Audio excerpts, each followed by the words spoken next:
3 o'clock check of your money here at the Lenovo Studios. Dow Jones down just 75 points to 48,386.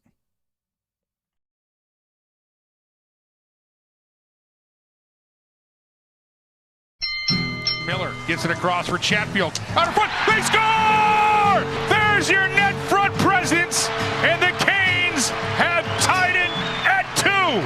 Zibanejad center. Bussey gets across and makes the save, robbing Lafreniere. Aho, top of the rings, deflected. Game over! Jackson Blake with the redirect, and the Hurricanes win it in overtime. The Drive with Tim Donnelly on 99.9 The Fan. The Drive with Tim Donnelly here on 99.9 The Fan. I'm Tim Donnelly, Max Gorin, that is. Max. I don't know why I wanted to call you Mox. This isn't Varsity Blues over here. Max Gorin producing the show today. And that's what it sounded like. Mike Maniscalco, Trip Tracy, as the Canes got the win last night in overtime. Jackson Blake with his first career overtime game winner in the NHL. The Panthers also somehow without playing yesterday won. All right, that's nice, right? And no bruises, still get the W. We're talking about Monday Night Football. And ACC basketball gets rolling in earnest tonight, tomorrow, and obviously into the new year.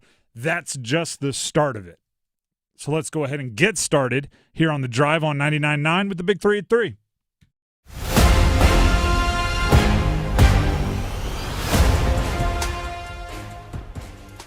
Canes beat the Rangers, as I said, 3-2 in OT.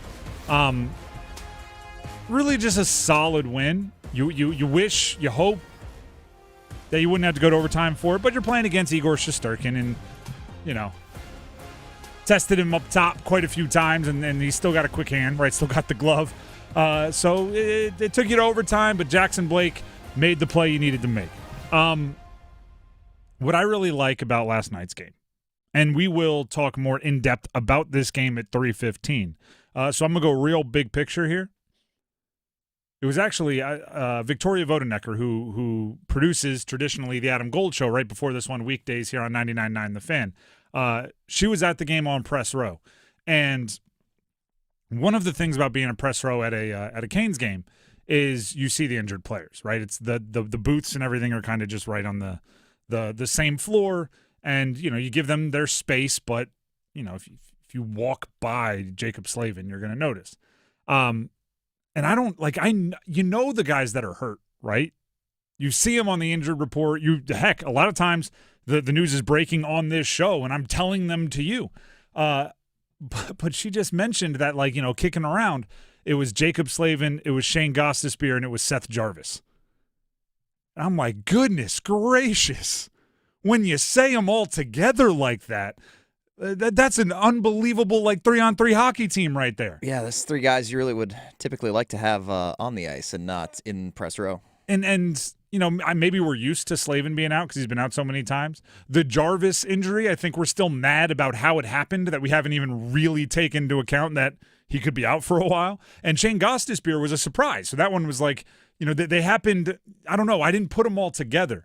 So what I liked about last night's game is Aho was more aggressive. What I liked about last night's game was somebody like Alexander Nikishin, who has obvious star potential, even if he's not a star, physically dominated portions of the game. What I really liked is Brandon Bussey continues to shine like a brand new shooting star.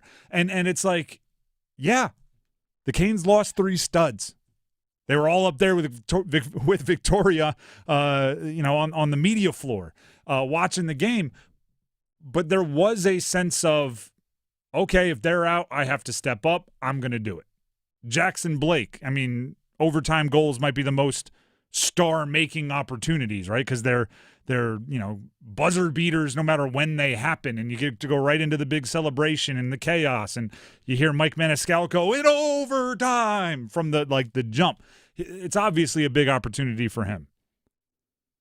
So you look around, and I do think there was some, okay, I have to step up, and then they did it. Rather than pressing, rather than the moment being too big for them, they simply said, all right, if those guys are out, if those quote-unquote stars are out, I'll have to be a bigger star than I normally am, and they did. It's my favorite part about Sebastian Aho is he does everything. He does the dirty work. He doesn't act like your normal star. My second favorite thing about Sebastian Aho is I do think he has an unbelievable feel for the pulse of the locker room and goes, all right, if they need a spark, this one could be a dull first half of a back-to-back, a surprise Pyotr Kochetkov IR, a surprise Shane Gostisbehere, all right, let me go ahead and get him started. And usually when it appears like he has that outlook, it works. And last night was no different. So I really like the fact that some stars were out and some other guys who are stars or needed to play like stars had their moments yesterday. That's number one. Let's get to number two.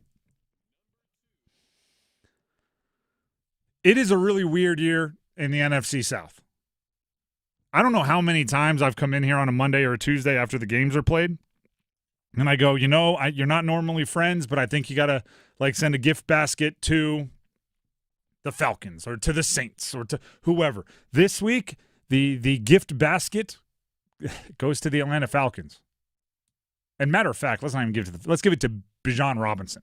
Let's give it to just one dude who essentially went out there and beat the Los Angeles Rams by his darn self, and the refs that kept Puka off the scoreboard in a bunch of different ways. Bitterness from fantasy football. Well, how about the Falcons defense getting all those interceptions too? True. Jesse Bates, that's a former Wake Forest Demon Deacon, who's one of the best safeties in the league. Xavier Watts, somebody who I thought would have been a nice pick for the Panthers at safety. They ended up with Lathan Ransom, but another guy who was at a blue blood program at Notre Dame. I thought Watts would have been a good one. He got him a couple times. But this really isn't about the Falcons. It's about what the win does for the Panthers. The Panthers are playing the Bucs on Saturday. If the Panthers win, they're in, right? If the Panthers win, you book your playoff schedule, you go, you have a really fun time playing postseason football for the first time in a long time. If the Panthers lose, you suddenly look towards the Falcons and go, hey, guess what, Falcons? Plenty more gift baskets where that one came from if you can take care of business against the Saints. Because if the Falcons beat the Saints on Sunday, even with the Panthers' loss on Saturday, due to tiebreakers that involve winning percentages of opponents that you've beaten in division and blah, blah, blah, all you have to know is if the Falcons beat the Saints, the Panthers are also in. So the Panthers make the playoffs if either or both of two things happen. Either the Panthers beat the Bucs or the Falcons beat the Saints, or both. If any of those things happen, they make the postseason. And I just want to be on record early on saying this. I don't care if you back into the playoffs. No, absolutely not. Doesn't matter how. I'm not too proud. I'm not too proud to say, I don't want to get in if it's on the virtues of someone else's victory. No. You've put yourself in position to have multiple avenues towards the postseason. By beg, borrow, and steal by any means necessary. If you get in, you enjoy the experience, and you let your young guys go learn. We did on the Adam Gold show this season, there was an exercise we did. It was like division stocks, NFL, or maybe it was playoff odds. But basically, you were trading teams based on their odds to make the playoffs. And there were times where, for the Carolina Panthers, those odds were very long. And I remember I bought that at a very low point, and I ended up making a little profit on that in our little exercise. But just based on now, and there's not many sports books that still have division winner odds just because most of the races are already fully wrapped up or largely decided. At least on one right now, Carolina Panthers odds of winning the NFC South minus 400 because of those multiple avenues to make it in. So that maybe doesn't make you feel the most comfortable because it seems like whatever is supposed to happen with the Panthers, the opposite does, and it's Jekyll and Hyde, depends on what you get on any given week. But it really is kind of amazing, the sequence of events that have led us here to this specific scenario where there are a lot of ways for the Panthers to get in, but they could still mess it up, and hopefully they won't. But I'm hoping they don't even need to sweat it on Sunday. Hopefully by the time Saturday is over, you already know you're in. but we'll see if the winning Panthers decide to show up. This has happened a bunch of times in NFL history, by the way. It's not the first time. The one that I always remember is when the Bengals, playing for nothing, completed, I think, a Hail Mary to win, which put the Bills in the postseason for the first time in like 15 years. And all of a sudden, everybody from Buffalo was donating to Andy Dalton's charity for putting Buffalo in the postseason with the Hail Mary. And he raised like hundreds of thousands of dollars for, I believe, a local – I think he split it between two children's hospitals in Cincy and Buffalo. But that's the kind of thing – like that's the gift basket I'm talking about, right? Oh, the yeah. Falcons put you in. You say thank you. Who has a Falcons charity that, if needed, exactly. we'll keep our eye on here in the Carolinas. Unless it's a blowout, then you might have to give it to the Saints for laying down. Either way, that is number 2. Let's get to number 3. This is weird to say, but college basketball is back. They kind of take a little holiday lull, if you will, and then they come out on the other side, at least in our part of the country, come out on the other side in ACC land, right? It's non-conferenceville. Then there's a little hiatus. You go into a tunnel. You pop out on the other side. It's ACC land. Tonight, UNC versus Florida State. Tomorrow at noon, this being New Year's Eve at noon, NC State hosts Wake. And then Duke and Georgia Tech in Cameron Indoor at 4. Those are all big games. Fun fact, every game from here on out is a big game because it's in your conference. And even with the ACC being better, and I think that is huge, particularly for NC State, because there's still ways for them to dramatically improve their resume by beating teams in the ACC because there are top 30, top 50 net ranking teams in the conference, many more than there have been in recent years. But it's huge for, quite frankly, like figuring out what you need to work on. We'll talk about Duke, Georgia Tech later on in the show. We'll talk about all 3 games later on in the show. But Duke is coming off their first loss. They came off a loss to Texas Tech. Game in which they blew a 17-point lead in the second half. One of the things that I think was rearing its ugly head throughout their long winning streak to start the season solidified against Texas Tech, which is they need a dependable second scorer, right? They had Cameron Boozer leading the country in scoring, and then the rest of their starters, nobody had more than 8, and the 2 guys that had 8, it took 7 and 8 shots to get to 8 points. So you need to play good teams to figure out what you need to work on to eventually, hopefully, play against good teams and thrive in the postseason. I do think in super recent years, obviously not in the ACC's reputational history, in super recent years, you haven't always known what was your obstacle that was going to, your Achilles heel that was going to try to get you in the postseason, possibly because it wasn't being exposed in the ACC schedule. This year, I think it will be. The Drive with Tim Donnelly, 99.9 The Fan. As I said, that is just the start. Let's jump back into the Canes, who beat the Rangers last night. Oh, and by the way, play the Penguins tonight with travel in between a back-to-back. So the Canes have a interesting couple of days. We still need to break down the win over the Rangers. Stick around.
This is The Drive with Tim Donnelly here on 99.9 The Fan. A few things to remind you about. This is our last show of 2025. There'll be no show tomorrow. I believe we have some play-by-play in the afternoon. So, Happy New Year's to you all. Yeah. Set your New Year's resolutions. Get your final takes sent in, whatever you want to have. And also, speaking of sending some things in, first goal scorer predictions.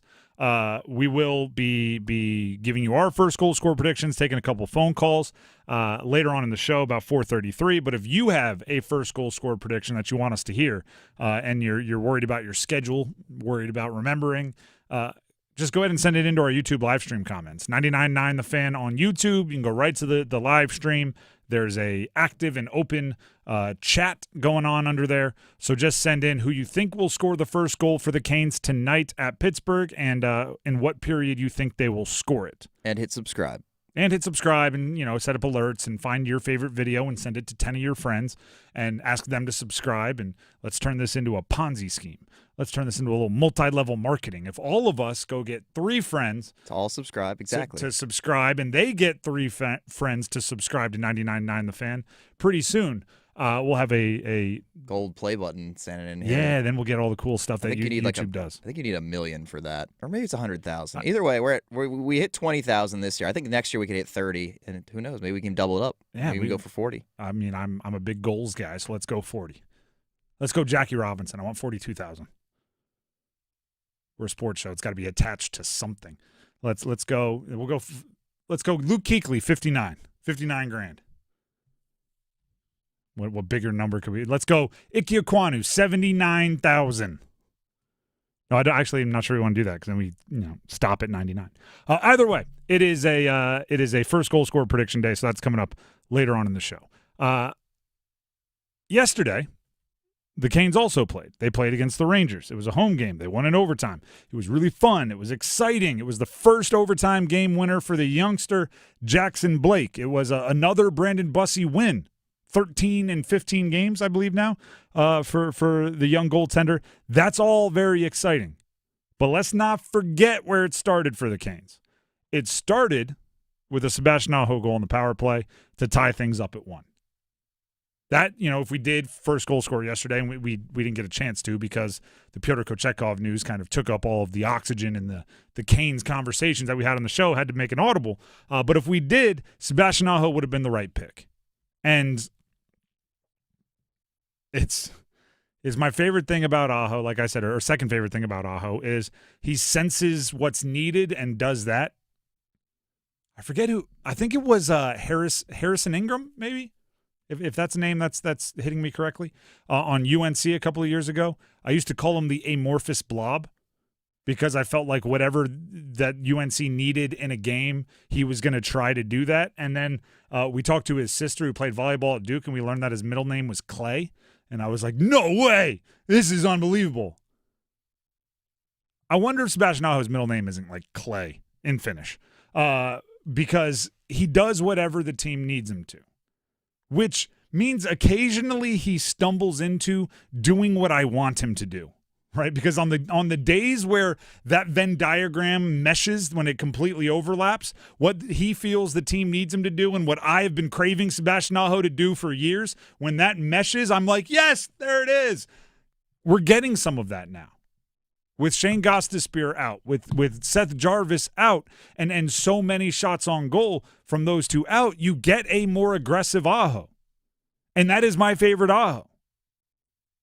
Here's Rod Brindamore on his young captain-to-be future, probably, Sebastian Aho, having a shoot-first mentality during the game last night. Well, on the power play for sure, and then I thought he had a tough matchup with Stroch on the face-offs. I thought he did a really good job. Like it's a very, very crucial part of the game if you're always starting without the puck. Now I don't know what his numbers were, but it felt like he was winning some face-offs. So that kind of eating that out, and then shot first mentality paid off.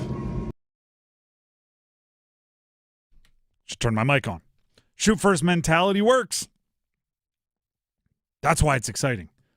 I call it angry Aho. It could be aggressive Aho, shoot first Aho. That's my favorite Aho.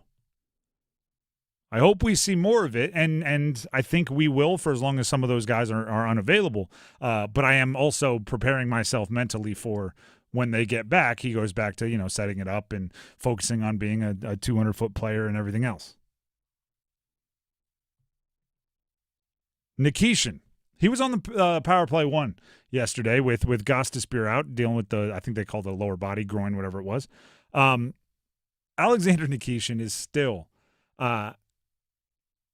the combination of all of our wildest imaginations, right? He is, or actually I don't want to say he is. He could be whatever you wish him to be. Yeah, he's still growing a little bit. There were a couple little growing pain moments like early on in the game, but he settled in really nicely throughout the game and he led the team in time on ice and really looked comfortable out there the rest of the game. Of course, had the bone-crushing hit on Trocheck there, the reverse hit late in the game, which was awesome. And that's the kind of stuff you see from him. You're like, all right, like this guy's special. Like he's different. We don't have another guy like this on the Hurricanes. I don't even know if this is possible, but you know how certain players have their little signature, right? The thing that they do so well. Can a reverse hit be like your thing? It would be a cool thing for him to have. He's done it a bunch of times already, but I think it's just generally like laying dudes out. Like that's just his thing. True. But it's just the reverse hit to me is so emasculating to the other guy. Because he sees him, right? You see him tense up. You see he catches out of his eye, but it almost looks like a toddler running into his dad or something, right? It's just like, oh, ha ha ha, yeah, you ran into me. Trocheck had a full head of steam, and somehow his stick ended up 10 yards behind him, and Nikishin was still on his feet. I was trying to think of the analogy to describe it. I was talking with Paul Ihander, host of Next Up, the show that you produce every morning, weekdays here on 99.9 The Fan. And this is the best I could come up with. Anyone that has grown up where there's a lot of snow, there's oftentimes big snow piles on the side of roads when the plows come through. And it would appear really exciting if you're on your bike or maybe you're a little older, you got a car, to just boom, those piles, right? Explode snow. It's just snow, right? It's water, it's powder. Just you look like an action hero. They tell you not to do that. They're the adults, the responsible ones, tell you not to do that. Do you know why? Because you never know what's under the snow pile, right? It could be a mailbox, could be a fire hydrant, could be a power box, could be a rock. That's what it looks like when Nikishin is getting hit and he's leveling the reverse hit. Right? People are coming through thinking this is not anchored to the ground. I'm going to be able to knock him feet over tea kettle, right? I'm going to be able to do some damage here. And they learn after they make contact, oh, there was a mailbox in there, and I just totaled my car. And now my bumper, a.k.a. my hockey stick, is 10 feet over there. My car's over there, and I'm staring at the sky. That's so dominating. And when you see things like that, like Max said, it doesn't make you forget the little snafus, right? The bad decisions, the pinching when he shouldn't, whatever. It doesn't make you forget them, but it does almost guarantee that your imagination jumps to, what could this guy be? And then, I'd be remiss if we didn't talk a bit about Brandon Bussey. I know, quarterback on quarterback, pitcher on pitcher, goalie on goalie, they're really not against each other, right? They're kind of, against the offense or defense of the other team, but we do count those games.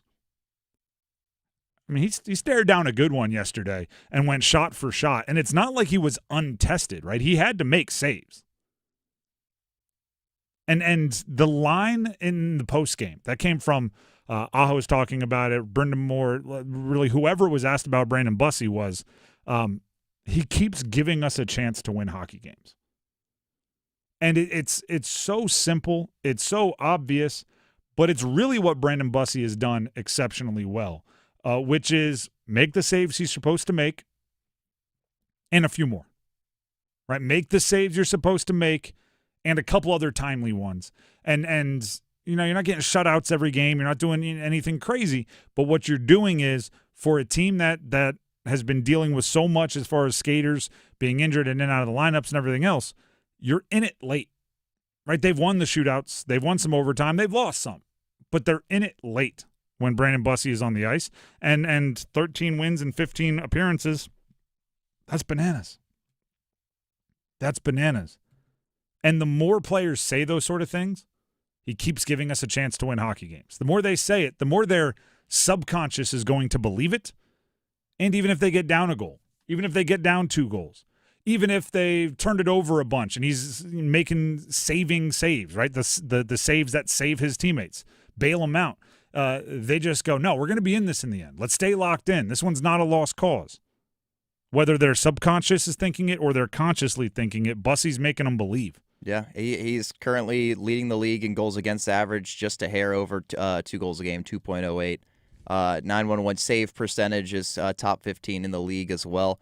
And league, that's pretty good. Like historically, I think league average has kind of hovered more around like just above 900. I think it's actually dipped below that this year. League average is like 898 or something. So, I mean, more goals are being scored than ever basically right now, which is surprising given how much bigger the goalies are, how much better the pads are. If you look at a game from the 70s and the 80s, you're like, how are they not scoring 7 every game? But so you look at the skill of the and then you see McDavid skating around instead of like Toe Blake or whatever. You're like, oh my god! But yeah, I mean, it's ricochet shot there at Blake. Yeah, I think this is less of a like flash of the pan. Like every game goes by, and it becomes less and less like, okay, like it's a hot streak, it's a small sample size, and we're like, no, like I think this guy is a legit NHL goaltender, and a lot of the season now is riding on his shoulders because that goaltending room just got a lot thinner, and the other guy's struggling right now. We might see Freddie Anderson tonight. We probably expect to, given it's a back-to-back with travel. So wrap Brandon Bussey in some bubble wrap, packing peanuts. Make sure he's putting on his elbow pads, knee pads before he leaves the house. Like whatever it takes, because we gotta preserve this guy for the rest of the season. Here's what a superstitious person would not say out loud. At the beginning of some of these streaks, right, he was, through 5 games, 6 games, whatever. There were lists that he was on, through 5 starts, this percentage, this save, or whatever statistic, and there'd be like 10 names on there, and there'd be like 4 really good goalies, 3 solid goalies, and a few we've never heard of. Through 15 starts, you're starting to get to the point where the statistical lists like that, those weird qualifier lists, are kind of all pretty good goalies. Right, it's no longer just right. Remember that one guy from the Islanders 18 years ago that had a hot 5 games to start. Like it's rare that somebody has a hot 15 games to start their career and doesn't turn into something. Right, I'm not saying he's going to be a Hall of Famer, but those lists are starting to be, if they're predictive, more exclusively good goalies on them rather than a couple good goalies, a couple pretty good goalies, and hey, who's that? It's mostly just good goalies now. The Drive with Tim Donnelly, 99.9 The Fan. We have the Dean's List coming up. Some good news for a local college football product years after he played here, and is the NCAA, who is traditionally, in my opinion, the dummy in most negotiations, playing chess while everyone else plays checkers. Stick around.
The Drive with Tim Donnelly, 99.9 The Fan. I'm looking forward to Michael McDonald later today, Max. What's this is our last show of the year 2025, which means our last break coming out will be the last rejoin song of the year for The Drive. You better have something Michael McDonald special. It's a lot of pressure. I didn't even think about that. Better just not be a Yamo be there. We better have, unless that's where you want to go. It's a great song. Maybe, the right answer is right under your nose. It's just, if you're going to play Queen, Bohemian Rhapsody is probably a little obvious, right? If you're going to play Nirvana, Smells Like Teen Spirit, it's probably a little obvious. Just, I'm giving you, 2.5 hours now, or 2 hours and 15 minutes to think about it. In the meantime, while you're thinking about that, I'll think about the Dean's List. So let's go ahead and put the class in session.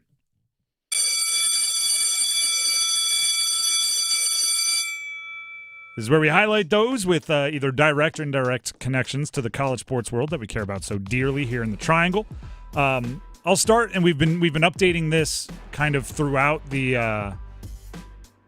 the cut process, where you start with a billion nominees and you work your way all the way down to the finalists. Torrey Holt, former NC State wide receiver, is a Pro Football Hall of Fame finalist yet again. I hope it's his year. By the way, of other local interests, Luke Kuechly is a finalist.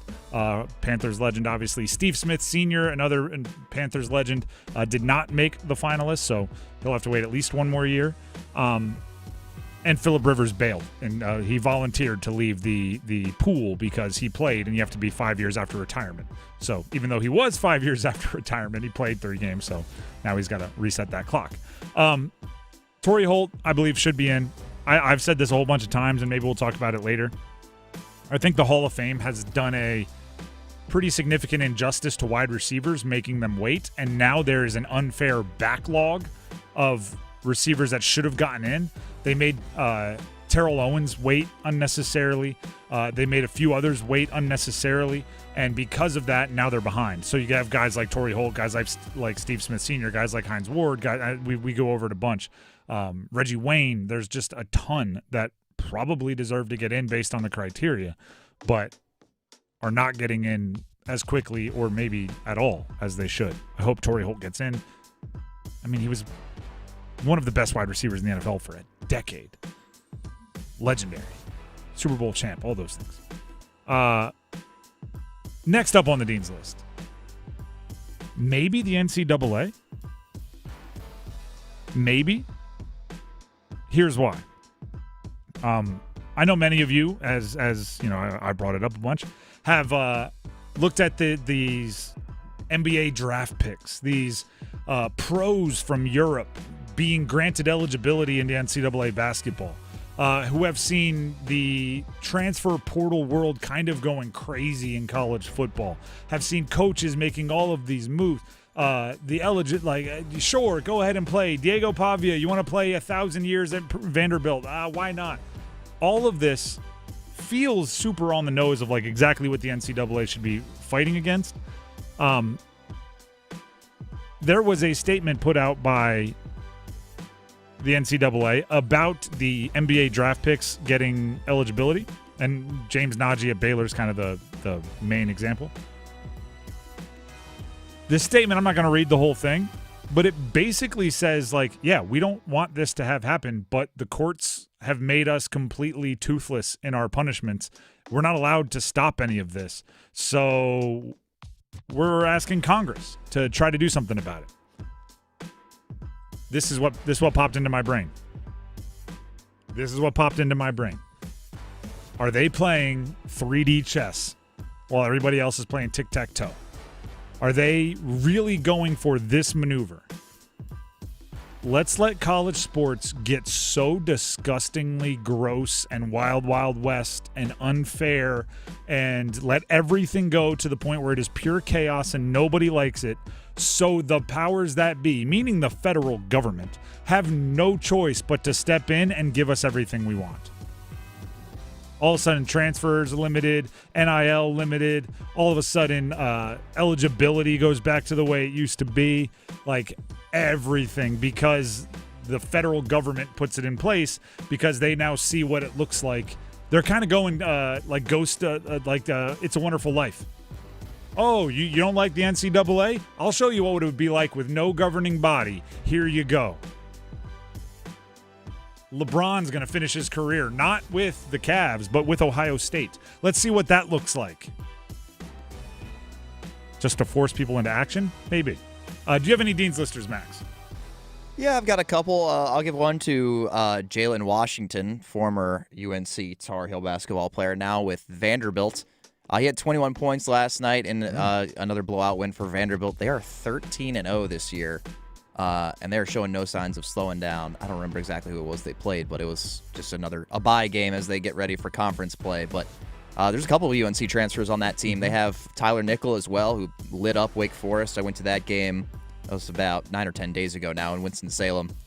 He had 26 in that game. So Jalen Washington's on my Dean's list. And then Charlie Serrato of Penn State, Carolina Hurricanes. I saw this, yep. Second-round draft pick, scored a nice goal today in the Spangler Cup. I'm not sure exactly what the format of this tournament is, but there's a U.S. Collegiate Selects team of like some of the best U.S. college players going up against like European pro teams. He scored for the U.S. Collegiate Selects team in the semifinal today, and they're going to go to the final, the championship of the tournament tomorrow. It's in Switzerland. So Charlie Serrato already looking like some good returns on that draft pick for the Hurricanes. He has, I believe, 21 points in 16 games at Penn State so far this year.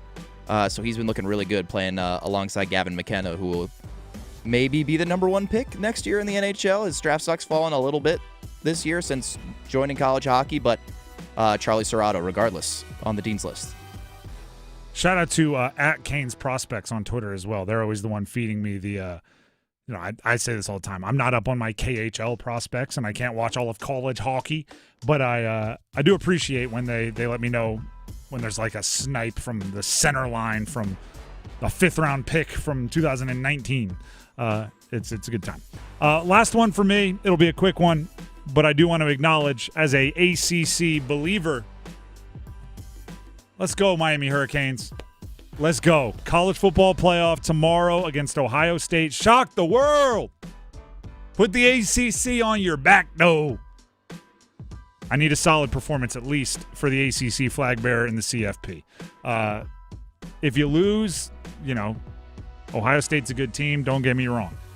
But make it respectable, right? Land a couple punches before you get knocked out if you're not going to win the game outright, which would be even better.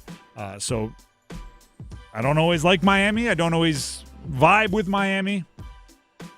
Let's go Miami for the betterment of the ACC. The Drive with Tim Donnelly, 99.9 The Fan. Let's dismiss the Dean's List.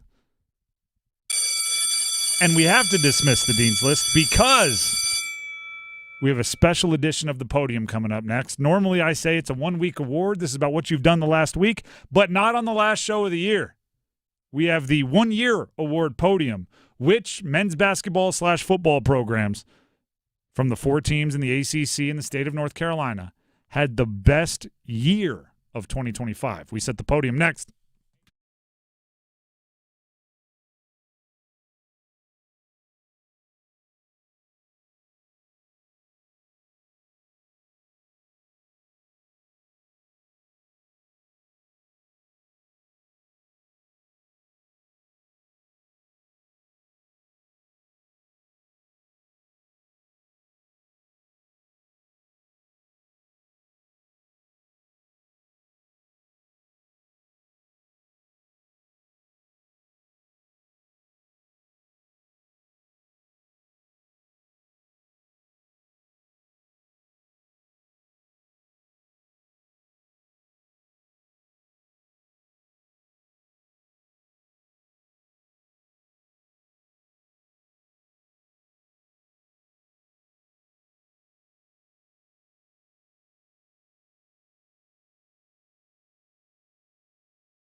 The Drive with Tim Donnelly, 99.9 The Fan.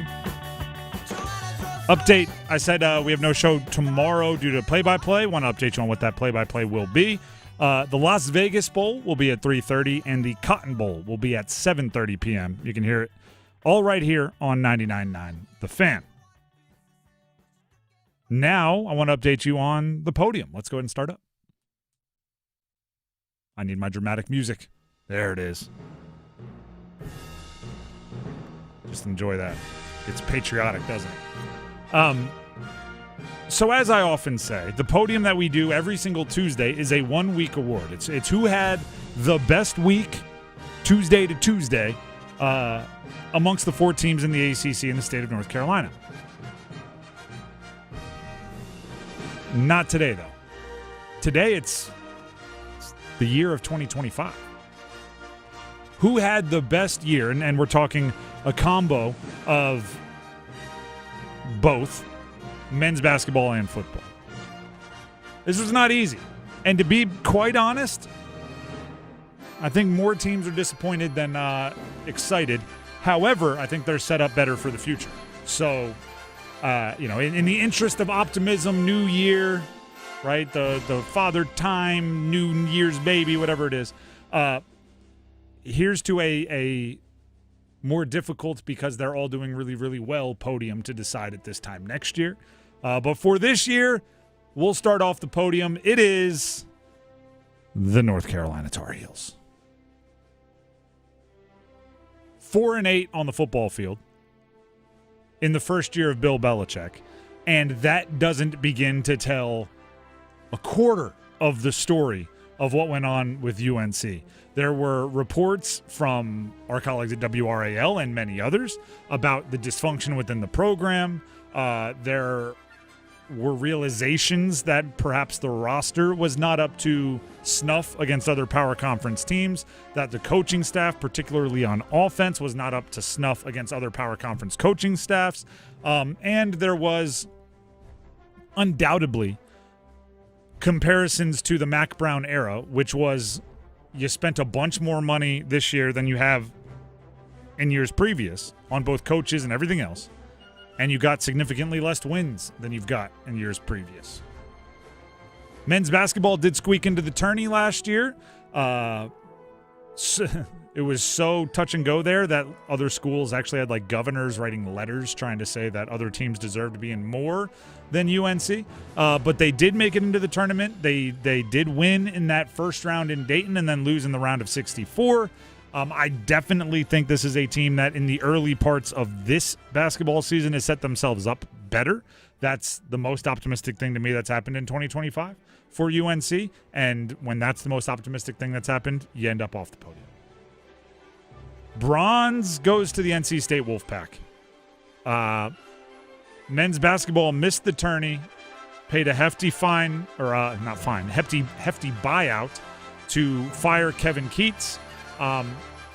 Hired Will Wade, which I still think it's looked upon as a good hire, and everybody's excited about it.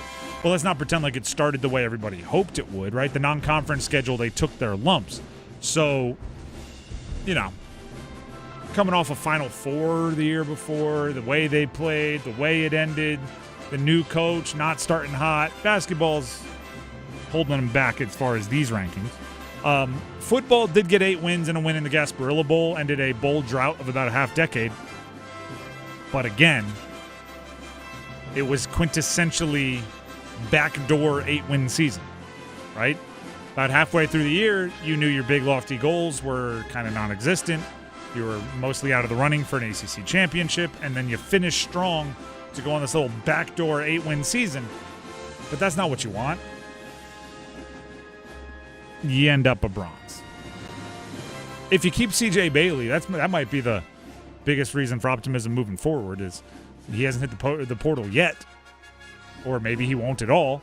But let's keep in mind the portal doesn't open until Friday. So, well, even if he does enter, they've got Will Wilson, who's a guaranteed short yardage weapon. At the very least, they have a good If they can only get it to 3rd and 1 every time, they're taken care of. The first 9 yards are the hardest. Silver. Didn't expect to say this, but when you line them up, I threw Wake Forest there. They did miss the tournament, but they played well in ACC play last year. I think they're 13-7, up in the top 5 of the conference. We're talking men's basketball. They had some good wins. I think they're mostly disappointed that they still can't get over that hump and into the tournament. But honestly, a large part of the silver comes from football. And this is one of those deals where, like, if I'm the teacher deciding the podium, passing out grades, like, yeah, NC State and Wake Forest each got the same amount of correct answers, right? They each got 8 wins. Although, I believe Wake still has a bowl game coming up. They each have 8 wins. But I think it's almost disappointing for State, and it's super exciting for Wake. Yeah, it all depends on what your expectations were preseason, but I don't think anybody expected Jake Dickert to come in and have an 8-4 season that honestly could have had more wins. They had the questionable call in that Georgia Tech game that ended up flipping the result of that one, and they were in quite a few close games this year. The only one that was kind of a head-scratcher was they got blown out by Florida State, but other than that, I mean, resounding success first season. It's the best that their defense has been in like a decade. And I went and I watched a lot of DeMond Claiborne today because I just wanted a refresher on how Wake Forest got here. DeMond Claiborne's really good, but he did not have the season I'm talking about their running back who would have been wanted by everybody if he hit the portal last year, but stayed loyal, sticking around Wake Forest. He made some plays, don't get me wrong, but there were a lot of like 18 carry, 40-yard, 1 touchdown on a 1-yard run games. And yet they still came out with 8 wins. He got a little banged up, little injuries here and there. The offense, it wasn't the greatest show on turf this year, but No. they've found a way to move the ball enough to get the wins and kind of lean on that defense. And then I watched the whole Georgia Tech game today, just clips, the all 22. Robbie Ashford, their quarterback, I mean, they schemed some stuff open and just airmailed it, and somehow they were in the mix with a pretty good Georgia Tech team down the stretch. Yeah, I think if they can pick up a quarterback next year, I mean, they'll be obviously they'll lose Claiborne too. I'm pretty sure his eligibility is up, but really and the NFL good, will want him. Really good building blocks. If they can attract someone in the transfer portal, or if they have some freshmen coming in or something under center, I mean, they could really build off that if they can get that offense really moving at the same rate the defense has been. I agree, and that obviously process of elimination by default. You guys probably know who's going to be the gold medalist for the year 2025, but it's Duke. And, for these other 3, I went and I like I said, I watched DeMond Claiborne. I went back and I was, doing more research, diving in deep, seeing what the over-under win totals were preseason and what they – for Duke, I think it's like, let's keep it simple, right? Let's kiss. Let's keep it simple, stupid. Men's basketball made a Final Four and football won an ACC championship. Do we have to be more complicated than that? Nah, I don't think anybody can argue that they definitely belong at 1. The other 3 are pretty interchangeable. I agree. Duke in the gold medal spot, I think that's a given just based on Final Four and ACC championship. Even if you are, and I don't think you possibly can be, but even if you are disappointed by the Final Four because it's Cooper Flagg and Con Knippel, and especially seeing the way Knippel's playing in the NBA, it's like, how did you not win a national champion? It's the Final Four. You know what I mean? I get that, when you have a team that talented, you want the championship, and I'm sure they did. You had a collapse in the Final Four with a bunch of freshmen. You're going up against a Kelvin Sampson Houston team that's never going to give you a second to breathe, and as soon as they sense weakness, they pounce on you, and they did. And of course, they didn't end up winning the championship, but it's never easy going up against that Houston team. They're top 5 every single year. Sometimes I think we get caught up with like your grandfather's rules about really good recruiting classes, where it used to be like if you had, I'll use like one of the J. Will Carlos Boozer recruiting class. Like, if that went to Duke and they didn't win a national championship, that would have been like, goodness gracious, how awful is that? But they would have had 3 or 4 shots at it, right? It's not one and done back then. Same is true for, the Vince Carter, Antoine Jameson years at UNC. It's like, good, they're unsatisfied because they never got over, and it's like, well, Yeah, but that's not the same now if you have 4 or 5 guys that are on campus for 1 year and go to the NBA. It's if Cooper Flag, Con Knipple, Kaman Malawash, and that whole squad really would have been on campus for 3 years, got to the Final Four 2 or 3 times, never made it to a championship game, then I'd allow what your disappointment is, but not for 1 year. And then football. You won an ACC championship game in your Duke. Again, let's keep it simple. I did see going around right now, like they did last time you won 11 games for all ACC teams. There's a stat going around, and Duke still has never won 11 games in football. Like that's ever. You know what the other team that has never won 11 games? Cal. You know what frustrated me about that? There's a rivalry game that they call the game. Cal is involved. They've never won 11 games. Not once. How are they in the game? Because some trombonist didn't know where to step 100 years ago. It's not the game. Can't be. Would they really want to beat each other? Yeah, well, you've never been good. Or let me correct that. You've never been great. The teams have to be good for it to be a rivalry, though? To be the game. If you want to be like the Palo Alto Bowl, or we're playing for the Surfboard Cup. Like, you can be a rival. You can't be the game. The Drive with Tim Donnelly, 99.9 The Fan. That's just a side ricochet shot taking out Cal. The Drive with Tim Donnelly, 99.9 The Fan. Football 4 is coming up next. The Panthers may be able to make the playoffs without winning another game. But if they do, what do they need to do to make sure they don't embarrass themselves in those playoffs? Stick around, coming up next.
Four o'clock check of your money. Dow Jones down just 62 points to 48,399.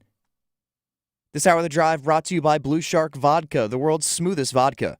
Pour Blue Shark Vodka at your holiday events to lift your spirits this season.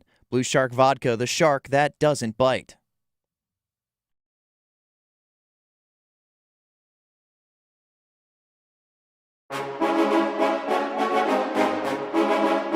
Let's move the chains.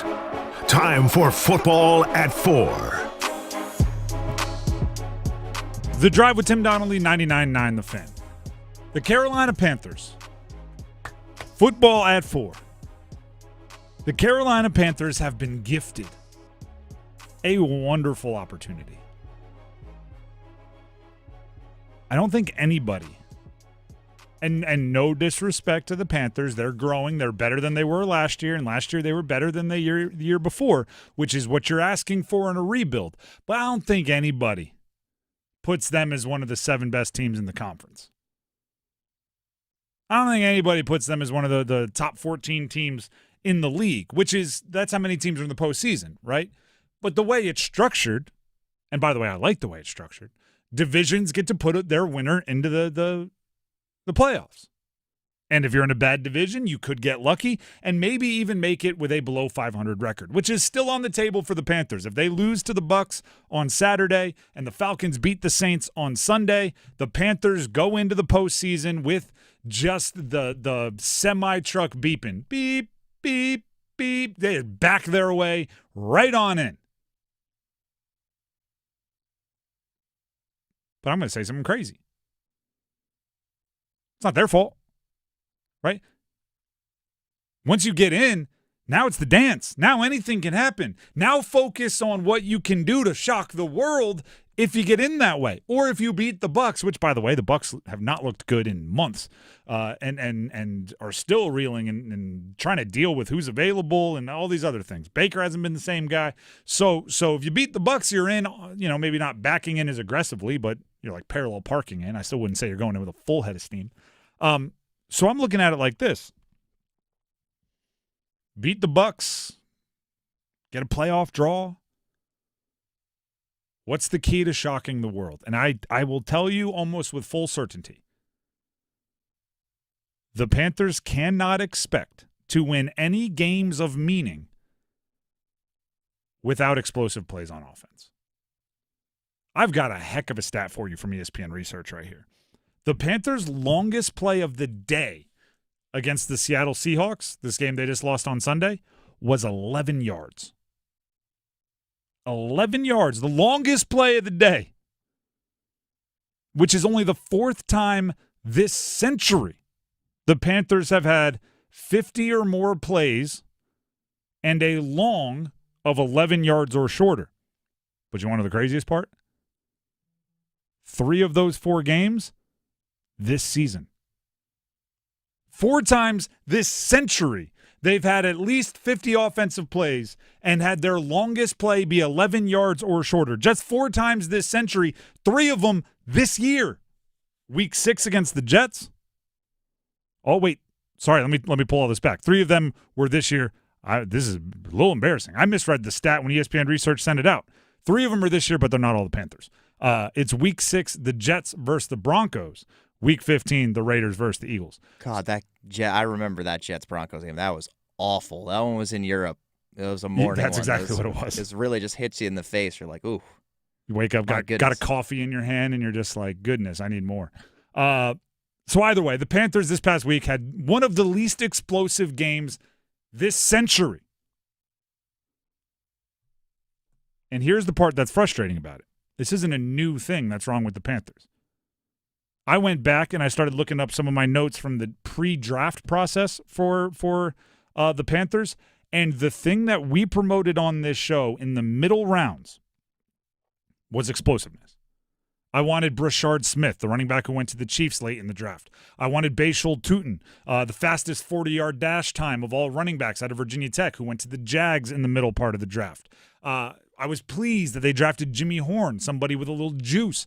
What felt missing last year and the year before were the big plays, right? Chuba Hubbard, even when he was having his really, really good years, his longest run was like 35 yards. right? He was a guy that would get you 7, 5, 7, 4, 6, 3, 12, maybe 17 if there was a blown coverage, blown gap assignment somewhere on the defense. He was not somebody that would give you 60. Same was true about Adam Thielen. Same was true about Tommy Tremble. Same was true about so many of the guys that they were depending on. So now you're in a game on Sunday where if you win, you don't know it at the time, but if you win, you're in the postseason, and you can't come up with a play more than 11 yards? 11. Big plays are the equalizer. Big plays are the equalizer. And what I mean by that is you can be overmatched and win football games. If it's the I'm trying to think of what movie it is where they're explaining blackjack, right? And it's oh man, that's going to annoy the heck out of me. And the whole thing is like, the only way you can beat the house is when on those one play, those few hands where you have the statistical advantage, if you go absolutely all in and capitalize on it totally. I know what scene you're talking about too, but I can't remember what movie it is either. Well, I'll find it. Okay, thank you. And that's kind of what it is, right? Like the Panthers are not going to be better than a playoff team in 70 of 70 offensive plays. They're not going to be better than a playoff team on 65 of 70. It was Ocean's 11. All right, perfect. Ocean's 11. With the Topher Grace and all the celebrities anyway. Thank you. It's Charlie Conway, the guy that played Charlie Conway in Mighty Ducks was sitting at that. Anyway, the Panthers are not going to be the better team on the field the majority of the time when their offense is out there. But they might be the better team a few, right? And if on those few plays it's a 65-yard gain or a 40-yard gain or a game-changing play, that can negate the other 65 plays. That could be enough. That could be 21 points. You need to come up with those plays. It's why when you watch, right, there's in the NFL, every team is pretty good, okay? They're all paid. They're all pros. They're all the best team on their colleges. They're all good, right?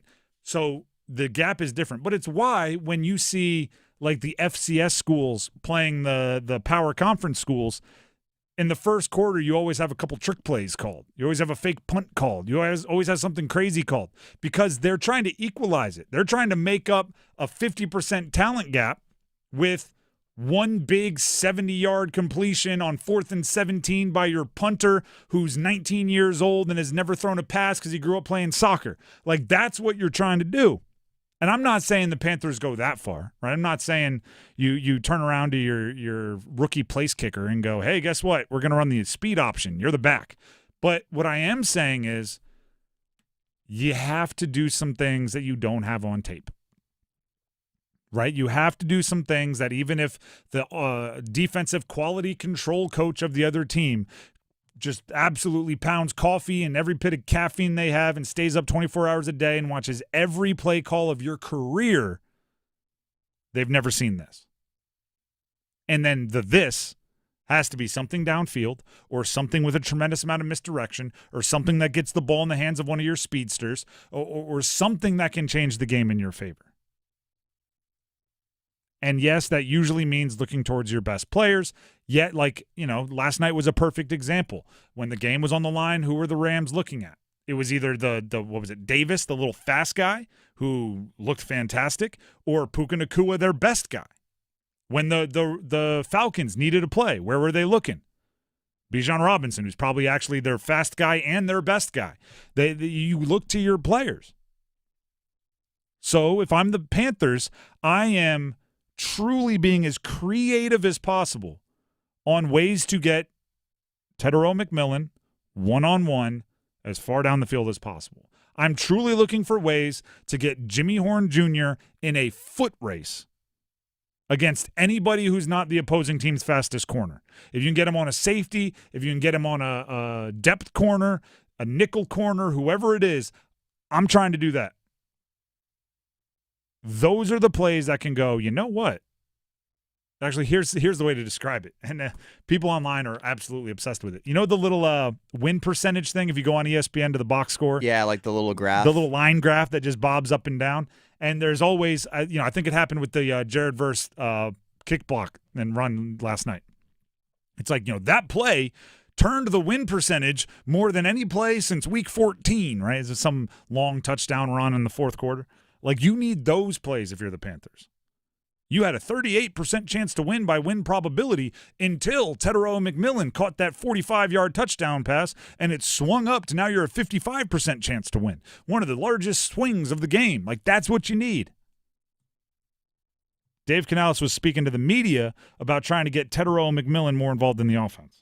Yeah, just try to get him more access. We moved him around in formation some.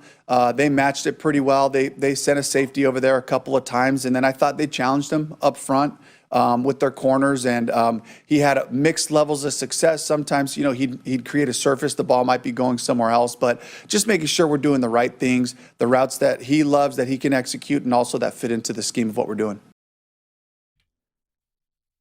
I agree with all of that in theory. Also, in theory, I don't want it to fit in with what you're doing. I want it to look completely different than anything you've done.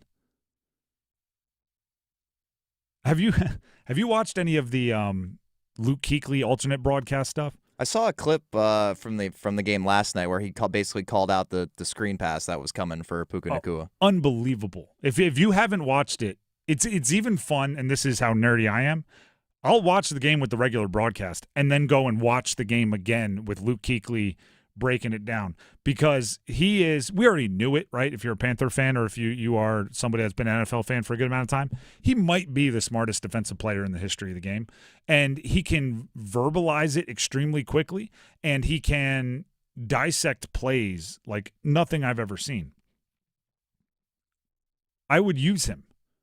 I would tell Dave Canales to bring Luke Kuechly in and say, if we lined up like this, what do you think our tendency would be? And I would wait. I would keep flipping through things on the projector. What about this? What about this? Until Luke Kuechly says, I don't know. Boom, that's what we're going with. I need something that the smartest defensive player would not know what to expect from us in that play. I'm not going to say I'm going to make that our new base package, but you need something to surprise them because if your longest play is 11 yards doing what you do, you need to do something different. Go wildcat. Go double reverse pass. I mean, do something. If it's the end of the third quarter and you've not had a play that's longer than 11 yards, I mean, ask Bryce to throw offhanded. Like, do something different because 11 yards is not going to get it done. The Drive with Tim Donnelly, 99.9 The Fan. That's a little football at 4 for you. And Teteroa McMillan. Like, I know people think we put it all on Bryce. Come down with the ball, right? Like, go up with two hands. I'll say this very quickly to Teteroa McMillan. I think it's correctable. I don't think it's super correctable in season. The guy has made a highlight film of a career out of catching balls with one hand. He very much enjoys it. He thinks it looks cool. His subconscious says when the ball's in the air, oh, this is going to look awesome. I think you can drill it out of him and just like, hey, two hands every time. Here's what I would emphasize to him. I don't know if he played basketball. I know he played volleyball. When you're driving to the bucket, try to dunk it. Why? Well, here's why. One, you might make the shot. It'd be awesome. Two, if you don't make the shot, there's a good chance you're going to get fouled when you're being that aggressive towards the bucket and trying to dunk it. Go up with two hands. I think Teteroa McMillan has left a ton of defensive pass interference yardage on the field by not ripping up with the offhand, right? By trying to get two hands up, it'll make it obvious if they're holding the other hand down. So if you get two hands up there, great, make the catch. If you're trying to get two hands up there and you can't, try to catch it with one hand. And if you go with two hands and they hold one of them down, you're getting DPI. By not going with two hands, you are taking away the second positive outcome. right? People used to say on every pass play, there were 3 things that could happen. 2 of them were bad, right? Completion, good. Incompletion, bad. Interception, bad. With the way the game is called now, when a pass is thrown, there's 4 things that can happen. 2 of them are good, 2 of them are bad. Completion, good. Incompletion, bad. Interception, bad. Pass interference, good. If you're not doing everything you can with both hands to get the ball, you're giving up that 4th option. I think you'll fix it. I don't think you're fixing it in the middle of the season. I don't think you want to fix it in the middle of the season. You want to be able to give him 20,000 reps in an offseason to fix it so it's instinctive. You don't want him thinking out there, 1 hand, 2 hand, 1 hand, 2 hand, drop. Speaking of drop, how about Copper Drop? That's coming up next right here on The Drive with Tim Donnelly on 99.9 The Fan.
The Drive with Tim Donnelly, 99.9 The Fan. We have Copper Drop coming up. We also have first goal scorer predictions coming up, so start thinking, if you haven't done so already, on who will score the first goal for the Carolina Hurricanes tonight at Pittsburgh, which, by the way, you can hear right here on 99.9 The Fan, as well as the 99.9 The Fan app on your phone. But before we get to any of that, we have a little breaking college basketball news. Duron Rippey Jr., the number 1 ranked point guard in the 2026 recruiting class, number 12 overall according to 247 Sports composite rankings, committed just moments ago to, I can tell you this, he had 2 teams in the triangle in his Final 5. I can tell you this. Both were very excited for the possibility of landing this player. I can tell you this. He did commit to one of the teams in the triangle. Duke basketball gets the commitment from Durham Rippey Jr., 6'2", 175-pound point guard from Blair Academy in New Jersey. NC State, I think, again, it's impossible to know what's going on inside like a coaching staff or in a front office, but I can tell you the fans really wanted Rippey. He was a guy that they had circled a long time ago as a target, and went after him aggressively, and probably stings a little bit right now. What I'll say is this: that's point guard from New Jersey is right in the Duke wheelhouse. 5-star point guard from New Jersey, and you can list Jay Will and Kyrie Irving and some of these guys that have gone that exact path to being a top 2, top 3 pick in the NBA draft. That's a tough mountain to climb in a recruiting battle, and NC State went after it. That's what I think, first of all, credit to Duke, right? They recruit like absolute madmen, and John Shire recruits as well as anybody in the country and has for a long time, going back to his days as an assistant at Duke. So there's no surprise. If they're it's kind of insane. But if there is kind of a ho-hum 5-star signing, it's Duke grabbing a non-top 10 overall player, right? He's 12 according to 247 Composite. He's 16 according to 247 Sports in the country. But that just goes to show the level at which Duke recruits, right? If it's not like a top 3 guy, it's kind of like, yeah, well, they went and got their guy. Cool. But for State, I think it's not a disappointment. Do you know why? Will Wade, I don't think he gets discouraged. Will Wade is the person with just reckless self-confidence, where it's like, we missed out on this one, cool, let's go to the next one. Is Duke recruiting that one too? Cool, I don't care, I'm going to beat them. Is UNC recruiting that one too? Cool, I'm going to beat them too. Is Kentucky, is UConn? Cool, I'm going to beat them too. Oh, did we lose again? All right, let's go over here, let's try them. Oh, are they recruiting them too? Cool, I'm going to beat them. Like missing out on Rippey is not all right, maybe we have to set our sights lower next time. It's just, boom, let's keep it rolling. I don't even know if it's the best way to be, or if it might actually be the best way to be. I don't know. Will Wade, to me, is headstrong. It's maybe the way to describe this is the 2 ridiculously viral rants that he's gone on this year, one before the Georgia Southern game to Matt Chazanow, the voice of the Wolfpack, one to the media at large, what was that, after the Texas Southern game, are hilariously similar. And that's, to me, what Will Wade is. Like, he's going to do it, and if it doesn't work, he's going to do it again, and if it doesn't work, he's going to do it again, and if it doesn't work, he believes in what he's doing. So he attacked a 5-star, top at his position nationally recruit and missed out to Duke, at least as the commitments stand. Now guys can always decommit and change their mind, and right until they're on campus playing in games, it's like not really set in stone like it used to be. But they missed out on at least now on the verbal commitment. I think Will Wade's going to go after the next 5-star point guard, and he's going to go try to do it again and again and again and again. And that's what you hired Will Wade for, that relentlessness. He is 6'2", which is interesting to me. I don't pretend to watch every high school basketball game or every, U17 Team USA game, but to be a 5-star at 6'2", 175 pounds, you must be an absolute bananas athlete. And at least as of today, the verbal commitment says he'll be in Cameron Indoor, playing for the Duke Blue Devils as a member of the class of 2026. Which I believe they already have some dudes. Yeah, they already have Cameron Williams, who's the number 1 power forward, number 4 national player. They also have Bryson Howard committed, and they have signed letters of intent, by the way, who's the number 6 small forward and number 13 overall nationally player, according to 247 Sports. And they have the ho-hum 94th overall player in the class, a 7-footer from Florida, Maxime Mayer. And now you add Durham Rippey to that. I mean, that's what I'm talking about. He's the 16th overall player in the country, according to 247 Sports. He's the 3rd highest ranked recruit in their own recruiting class. Unbelievable recruiting from Duke. He'd be a program-changing recruit for most programs.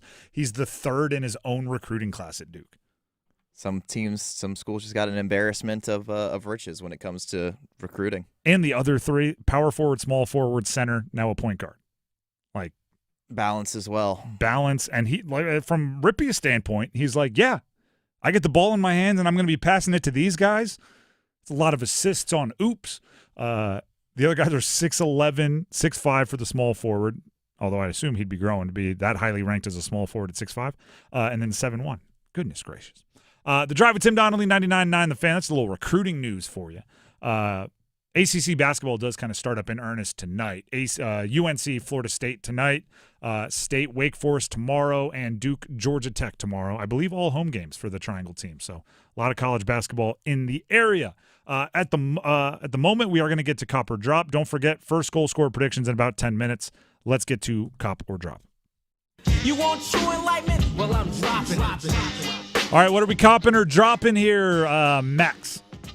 Well, with the news about Deron Rippey committing to Duke there just now, we'll start with ACC basketball. Last year, just 4 bids in the NCAA tournament. So far this year, looking like a bit of a resurgence for the conference.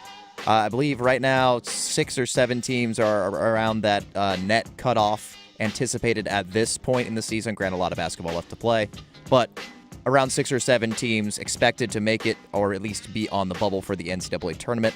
So cop or drop that the ACC is back in basketball. Okay, there's some nuance here. You know I'm going to overthink it. I'm dropping it, and here's why. Where the Atlantic Coast Conference was for so long, I don't know if anybody can attain it in that way, right? To be back for the ACC, you need to have like multiple Final Four teams a bunch of years in a row. You need to have perhaps multiple dynasties going on at the same time. You need to be so far and away the best college basketball conference in the country. So I think they are, as you mentioned, significantly better than they've been the last 2 years. But that's a long way to go to get to, the ACC I grew up with. You know what I mean? The ACC, really anybody grew up with, unless you're 12 years old, in which case you're growing up now. But yeah, I mean, there's a long way to go to get to where I think the ACC should be. They are taking a step in the right direction this year. Just to bring up the net rankings, as of right now, Duke 3rd, Louisville 15th, North Carolina 16th, Virginia 24th, SMU 31st, NC State 32nd, Miami 37th, Clemson 38th. These are all good, assuming there's a handful of conference champions amongst the top 30. Those are all looking good for at-large bids if it were to end right now.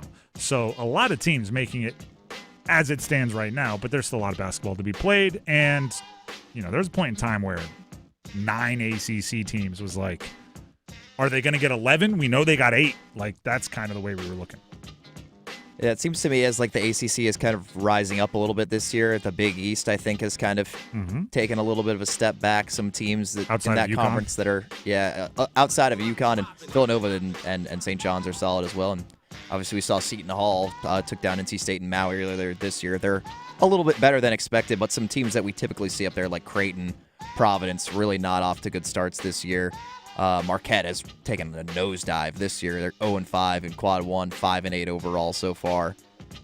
So, hey, if we can get some spots from them and add them to the ACC when it comes March, I don't think anybody in the ACC would mind that one bit. Not even a little bit. More money for everybody, right? I don't know if the payouts are exactly the same as the CFP, but you'd probably still get a little bit of a monetary benefit for that for the conference. And in the divided up media rights money, men's basketball media does contribute to that. So television ratings and all those things do play into how much money your football team gets, which is kind of crazy. Right, and that's why you wanna get those teams in. All right, we'll go over to let's go over to the Carolina Panthers here. We've talked a lot already about the scenario in front of them. They will face the Buccaneers on Saturday afternoon at 4:30. If they win, they are in as the NFC South division champion. But if they lose, they still have a path into the playoffs if the Falcons can beat the Saints. But that game is on Sunday. Given the stakes, cop or drop, Panthers and Bucks and Saints Falcons should be played at the same time. Interesting. I did find I was not at the Panthers game, but I did see some of the reports there that they had every game around the NFL up on the Jumbotron except for the Saints game, I think, or the Bucks game, because that was the one that impacted them. So it's interesting seeing how teams kind of divvy that up. And it can't be the other way. Right, it can't. The game couldn't be scheduled where Falcons Saints was before Bucks Panthers. Right, because then there was a chance that would be completely meaningless. Exactly. This is the right way to do it. I would be fine if they were played at the exact same time. I'd be fine if it's in the order that it is. So I think I'm dropping what you're saying, but it would have. There is a wrong way to do the schedule. They just didn't do it that way. Yeah, I like that when leagues do like the English Premier League does when it's decision day. Like all the games kick off at the same time, so nobody knows what's going. Like you just have to. Except I like having games on. Yeah, I mean, I'm sure I like to watch them all. So that is true. Well, you just need multiple TVs for that. I've got multiple screens, but I find myself I'm bad at multiple screens. I forget about games. I'm just watching one. I do it all the time because Canes and football will be on, and I'll just start watching the Canes. I'll look up, it'll be 3 touchdowns scored. I'm like, I didn't watch any of them. Oops, missed that. Yep. Well, pursuant to the Panthers, as we mentioned, they got multiple paths into the playoffs. So they can win, or the Falcons can beat the Saints, and they would still win the division just by way of tiebreaker. So currently the Vegas odds, at least via one sportsbook, are minus 400 for the Panthers to win the NFC South and make the playoffs. So are you copping or dropping that the Panthers are actually likely and favored to make the playoffs? I'm copping. And part of it has to do with the Panthers. Part of it has to do with I've just lost all confidence in the Bucks. What is it? 7 of their last 8 have been losses. And 4 straight losses as well. And it's not like they've played a murderer's row, right? They've played the conference or their division and Miami. They've all been relatively close losses, so it's not like they're getting blown out.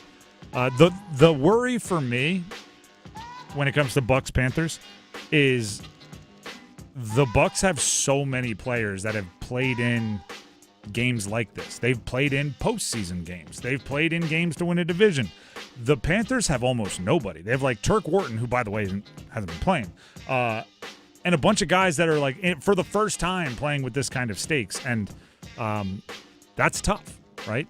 Unless you count, SEC championships or something.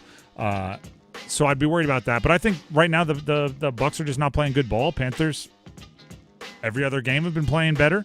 So they're due. Yeah, this is the game they play well.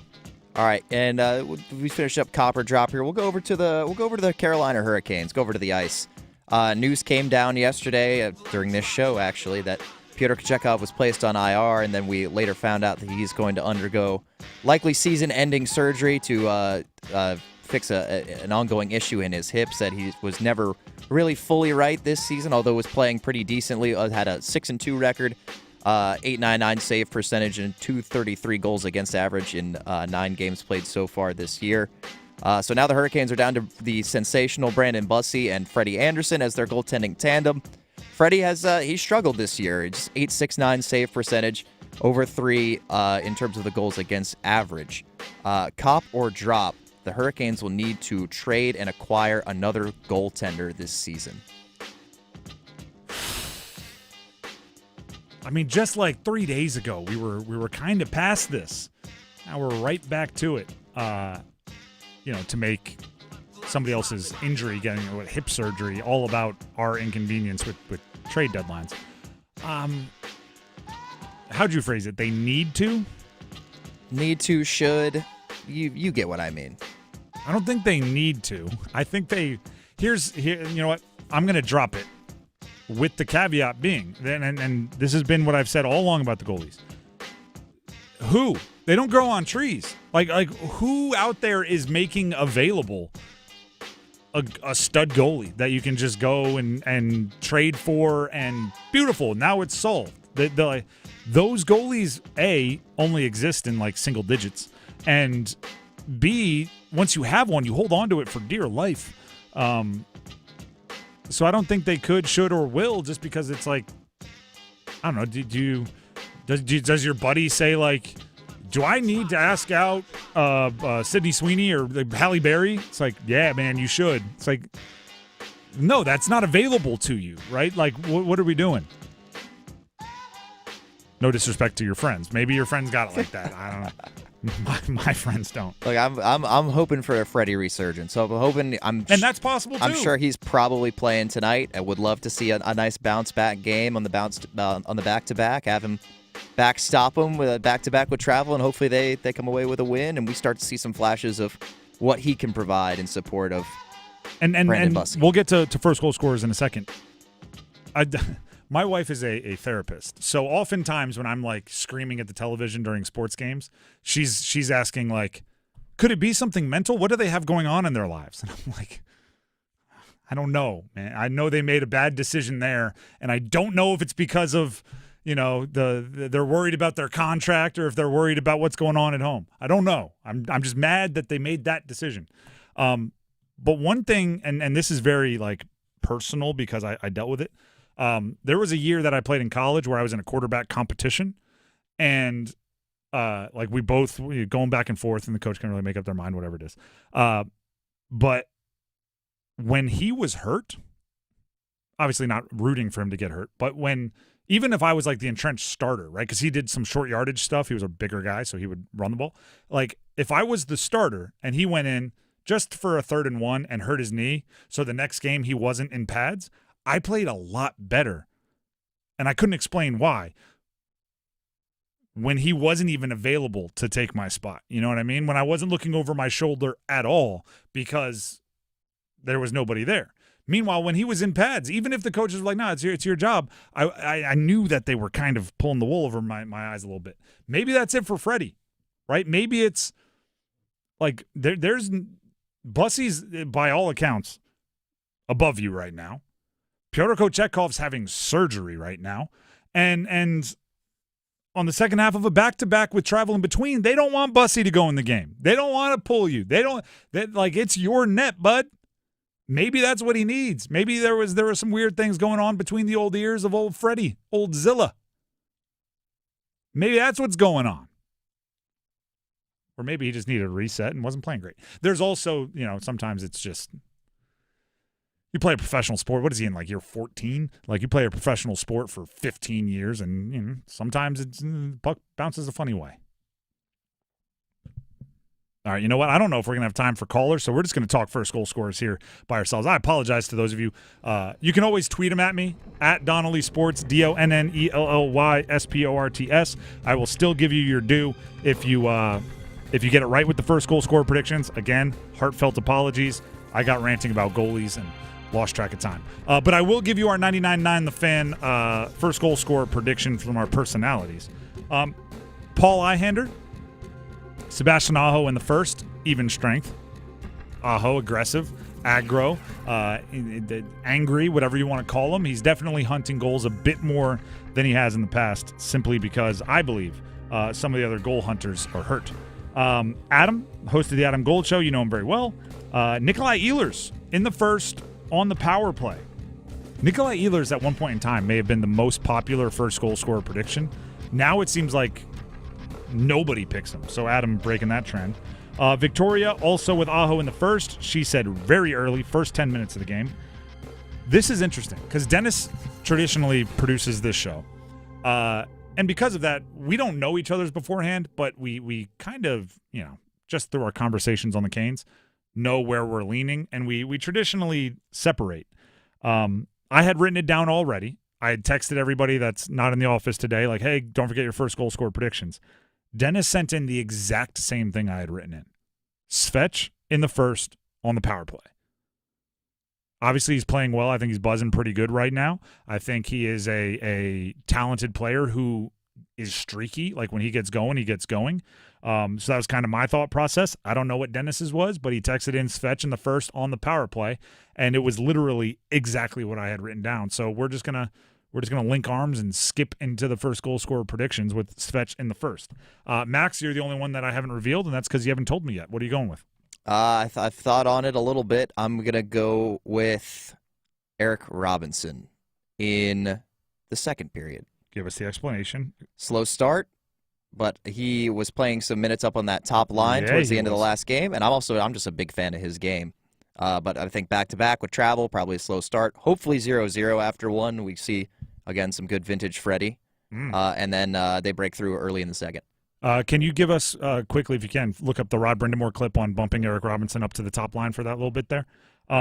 Robinson, I think, is one of the more underrated players on the Canes. And I'm not even talking about the full pack. I'm talking, like, physical skill set. He is bigger than you think, faster than you think, better stick handler. Like, everything that you kind of have about Robinson, he's a little bit better than that. So, super underrated. You have the clip now? All right, cool. Here's Rod Brindamore on bumping Robinson up to the top line. The speed and the size, right? Like he's just effective. I don't know how else to say it. And obviously he's been kind of scoring some goals lately too. So just thought maybe they could use a little more of that size just to create a little more energy.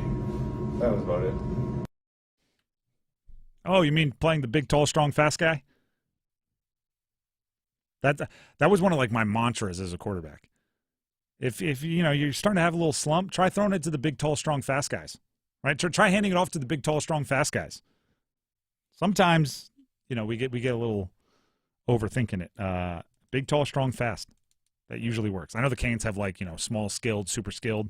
That works too. Hockey's a different sport, but you very rarely go wrong with big, tall, strong, fast. The Drive with Tim Donnelly, 99.9 The Fan. Again, you can send in your first goal scorer predictions if you'd like to at Donnelly Sports on Twitter, or you can jump on our YouTube live stream. Yeah, we got a couple in the chat here. All right, let's as well. Let's hear them. Let's get a couple in. We got Rodney, who's on the same page as me. He's going with Eric Robinson in the first period, though he says 12-minute mark as well. Big Q going with Aho back-to-back nights with the first goal. We got Tom Hunsberger saying Nikishin, first period on the power play. Would love to see that.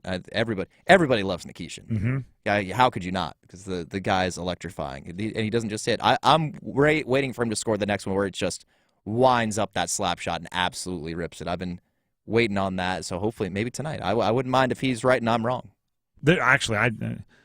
As long as the Canes score first, I don't really care who it is. But in the interest of the game, I want to be right. I don't want to be wrong. Nikishin, I've talked about it. Like whatever your imagination is for Nikishin, it's exciting. I will say we probably, and this is true about because I'm a big NFL draft nerd. It's big about draft as well. We have a very easy time imagining ceilings. We have a much more difficult time imagining floors because it's way more fun to think about what they could be if everything goes right. I'm intrigued almost as much by Nikishin's ceiling as his floor. Somebody that physically gifted with his skill set, I think at worst he's like a second pair defenseman that can quarterback your second line power or your second unit power play for a long time. Well, already right now he looks comfortable having to step in and be basically on these nights where all these guys are out. He basically has to play as the number one defenseman and quarterback the power play, and he's done pretty well. Again, the ceiling is tremendous. But I think even the floor is pretty darn impressive. The Drive with Tim Donnelly, 99.9 The Fan. Speaking of impressive, ACC basketball season starting tonight in earnest. Who gets first blood? Stick around.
This is The Drive with Tim Donnelly. 99.9 The Fan. When you feel down and out, sing a song. Is this Panthers Get Up? When you feel down and out, still might make the playoffs. What reason do they have to feel down and out? They just don't even have to win, and they could still make it. Their quarterback just threw for 54 yards and a win and go to the playoff game. That it wasn't. I'm not saying it was pretty, but look, when you got like a 70-something% chance to win your division, I don't know. They should be excited about the opportunity. How do they come up with those numbers? Math, but it's human beings. I know analytics try to be predictive, but 70%? I don't know. Do we even know if the Falcons care about next week? They just had a pretty emotional primetime victory over the Rams. Why would they have cared any of the last 3 or 4 weeks? Well, they've been playing well. They cared about winning the game to beat the Rams because the Rams have the Falcons draft pick. So they want to give the Rams a worse draft pick. Right. I mean, you don't want the Rams to beat you to make your pick higher so they get a higher draft pick. I mean, that's just mean. They have that. I mean, I know divisional rivals, but there's no personal vendettas against the Saints. Kirk Cousins is out there. Raheem Morris wants to save his job. Does beating the Saints save his job? Wins help more than losses. Especially when you don't have a first-round pick, you have no reason to lose. Yeah. I saw something the Falcons had an improved pass rush due to the two guys they drafted. Kyle Pitts played well. Bijan Robinson has been unreal this year. When healthy, Drake London has been really good. Their rookie secondary guys have played really well. And they were never even sniffing the postseason. It was a really weird season for the Falcons. Everything went well except for winning games, which is a really weird place to be. Meanwhile, you could argue the Panthers are the other way. Chuba Hubbard, not a great season. Rico Dowdle has fallen off since his lightning in a bottle month and a half. Bryce Young has thrown for above 200 yards 3 times this season. Terrell McMillan's fallen off a bit, although I still think he's my rookie of the year. Robert Hunt hasn't played most of the year. People are calling for J.C. Horn. I don't even know what they're calling for. He's an entrenched starter. They're just mad at him. Yeah, he just had a bad game. There's so many weird things that have not gone well, yet they're 1 win away from clinching their own postseason. They might be 1 loss away from clinching the postseason. So just weird. All right, but let's not talk about the Panthers because we're also here in the Triangle in North Carolina, the mecca of college basketball, and the ACC kicks off in earnest tonight. As far as the Triangle goes, Florida State visiting UNC, 7 p.m. tonight. UNC finished non-conference 12-1, ranked 12th in the country. That's huge. They might be, and I'd have to look at which mid-majors jumped from 190th to 85th or whatever. The UNC might be the most improved team in the country. Yeah, they've bounced back from a couple years of being kind of not up to their typical standard, and now they are finally back to having a team that's they can hang with just about anybody in the country, and you're not surprised by that or anything anymore. They firmly belong among the best teams in the country again, and a large part of that is because they have one of the best players in the country, Caleb Wilson. I would even add this: the best thing I can say about them is they're 12-1. They have wins over Kansas, Kentucky, who's not ranked right now, but they're the first team also receiving votes. Their only loss is to number 9 in the country as it stands right now, Michigan State. I still think there's 3 levels for them to go up. I don't think that we've seen the best of UNC if they do the things they need to reach their potential. Seth Trimble, since he's been back, been 2 games, but he's taken some of the playmaking, which I think is okay. I still love him as an off-ball guard and somebody that expends 70% of his energy stopping the opposing team's best perimeter player as a defender. But he changes that team a little bit on the perimeter. And now going into the ACC, Caleb Wilson and Henry Vasar can take their breakout kind of star-making opportunities to the next level in the ACC schedule, right? It's very much I think we should remake, and Max, you can do this because you're the musical one. I think we should remix the Alicia Keys hit Empire State of Mind, or you can choose whichever one, Frank Sinatra, New York, New York, where they say if you can make it here, you can make it anywhere.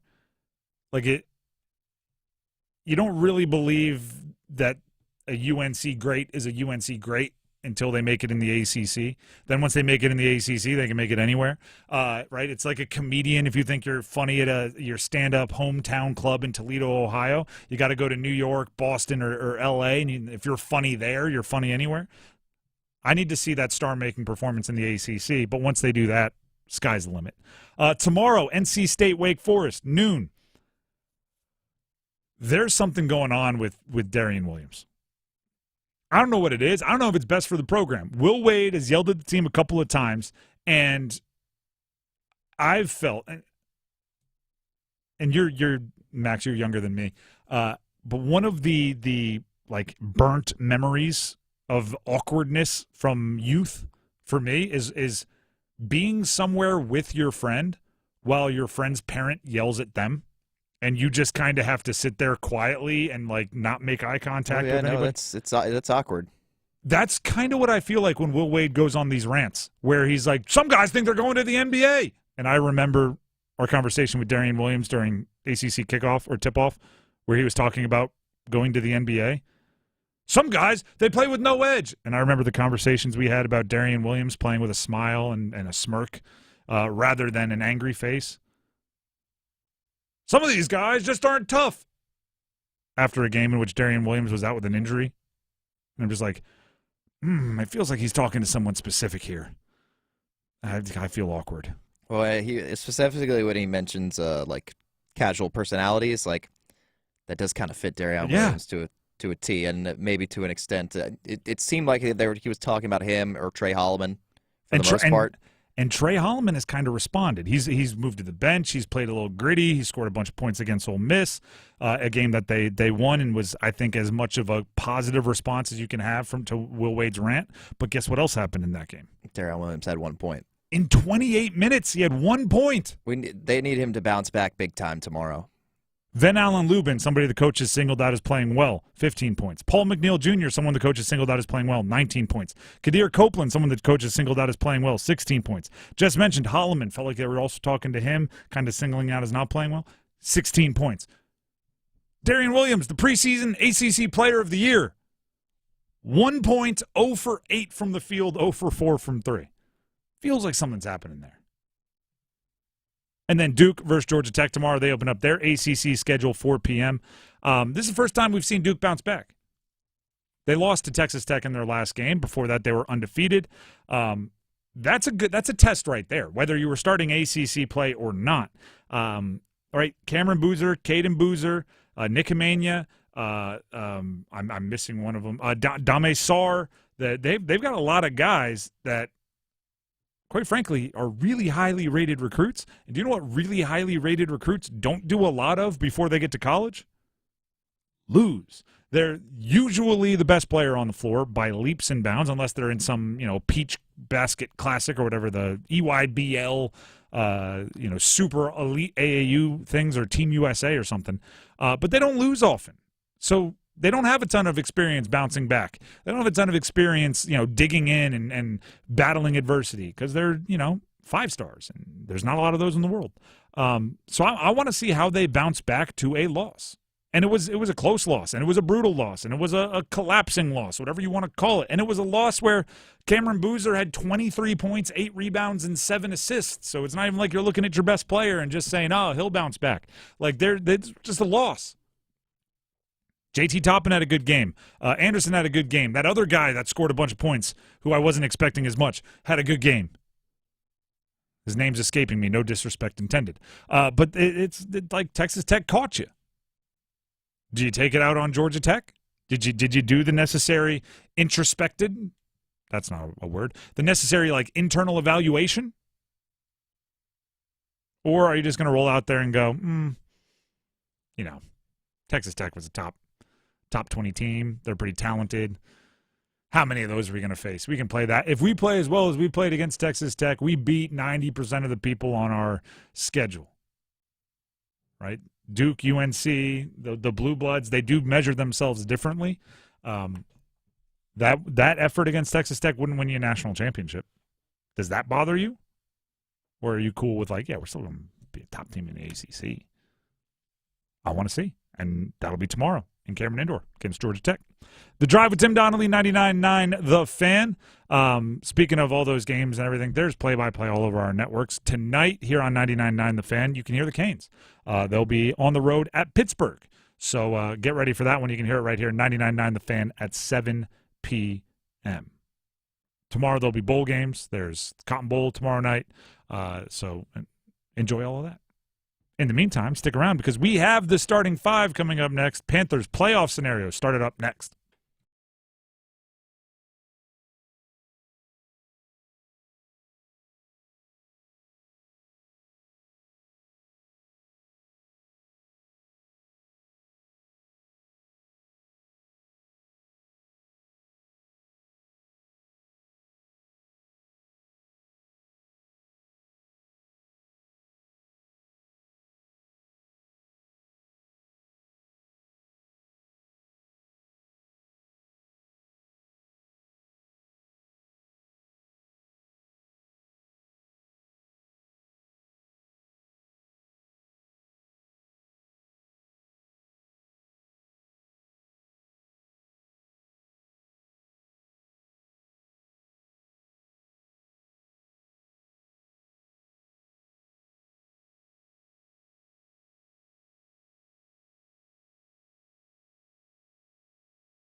Five o'clock check of your money at the closing bell. Dow Jones closes down 94 points at 48,367. This hour of the drive is brought to you by Blue Shark Vodka, the world's smoothest vodka. Pour Blue Shark Vodka at your holiday events to lift your spirits this season. Blue Shark Vodka, the shark that doesn't bite.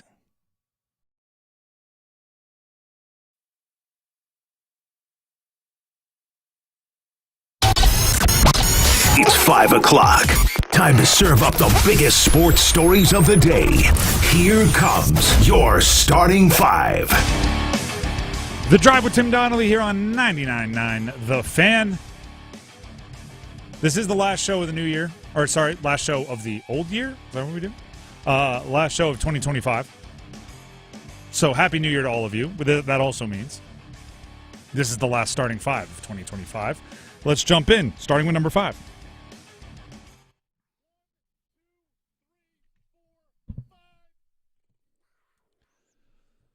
The Carolina Panthers somehow won Monday Night Football without playing Monday Night Football. The Falcons beat the Rams last night, which was a upset. But now that it's happened, if the Falcons beat the Saints on Sunday, it doesn't matter what happens on Saturday in the Panthers game, the Panthers would be in. If the Falcons beat the Saints, the Panthers are in. If the Panthers beat the Bucs or tie the Bucs, the Panthers are in. So there's now multiple avenues for the Panthers to make the playoffs, which is exciting, which is an opportunity regardless of how you get there, right? Playoff experience is important. I'll actually say it this way. Earlier today, I said one of my concerns for the Panthers-Bucs game on Saturday is that the Bucs have so many more players that have played in games like this, that have played in playoff games, Super Bowls, right? When you think of Levante David, Mike Evans, Chris Godwin, Tristan Wirfs, so many of these guys have won a Super Bowl, right? They've played with Tom Brady. So I just kind of trust them more in big games. That's one of the things they have working in their favor. In order for the Panthers to gain that experience, they got to play in playoff games. They got to play in win or go home games. They got to play in games like they're going to play in on Saturday. So if they play in a game on Saturday against the Bucs that they know if they win, they're in, and let's say they don't win, like just a thought experiment, right? Let's say the pressure gets to them. They crumble. They're not used to it. They've never done it. Not even like Derek Brown and J.C. Horn have played in games like this. So let's say the collective weight of the world on their shoulders impacts them. But then the Falcons beat the Saints. Okay, well, a week later, they get to regroup, think about what they did, try to improve, and in another gigantic all-stakes playoff game, try again. Two for the price of one, two for $1. Dave Canales spoke to the media about his messaging to the team heading into Week 18. This is what the head coach of the Panthers said. Absolutely. That's got to be the mentality, and that's a weekly thing. It's a weekly discipline that we have to get back to work. We have to focus on the task at hand. It's a true championship moment. Shirts and hats games, it's what you work so hard for all year. It's right in front of us on primetime football in Tampa. It's going to be fantastic. We're excited about it, and that's enough. That's enough for the guys to understand this is your shot. This is the last shot we have, and I think the important part for me is when you truly get to this moment where this is the last game unless you win, that's got to be the focus on a weekly basis. This is the only one we have. This is it. It requires everything of us. It requires a discipline to block out external distractions, different things that might take you away from your normal preparation, physically, mentally, emotionally, just making sure that we get ourselves fresh and completely prepared so we can be confident and fast on game day. This is truly it. This is what you preach about, and it's a great reminder for the group, and I can't wait to get the guys back in the building tomorrow so we can get right to it with the game plan. Shirts and hats game. You win the division. They give you the shirt, the 6X that can go over your shoulder pads, and they give you the hat that says Division Champs. Those are always fun. Shirts and hats games. Side note here, just a complete tangent of a side quest here. Back in the day, the joke used to be, because they would print out all the shirts and hats for each team to win, like Super Bowls and stuff, right? So they'd have shirts and hats that say, I'll pick a random early 2000s. Panthers Super Bowl 50 champions. Exactly. I was going to go back further than that, but that works. And they'd also have Broncos Super Bowl champions, and whichever one wins, they would run them out onto the field. They'd put them on. They'd have these boxes of the other ones, and the joke always was that they would send it to third world countries or whatever, because they're T-shirts that have absolutely no use here, but they're, like, who cares what's on them, right? If they're T-shirts that'll help them out, they wear them. I think most likely they were recycled somehow, but I don't know. With like Duron Rippey committing to a 5-star basketball recruit committing to Duke, do you know what I think is weirdly like the modern version of those T-shirts that were never used?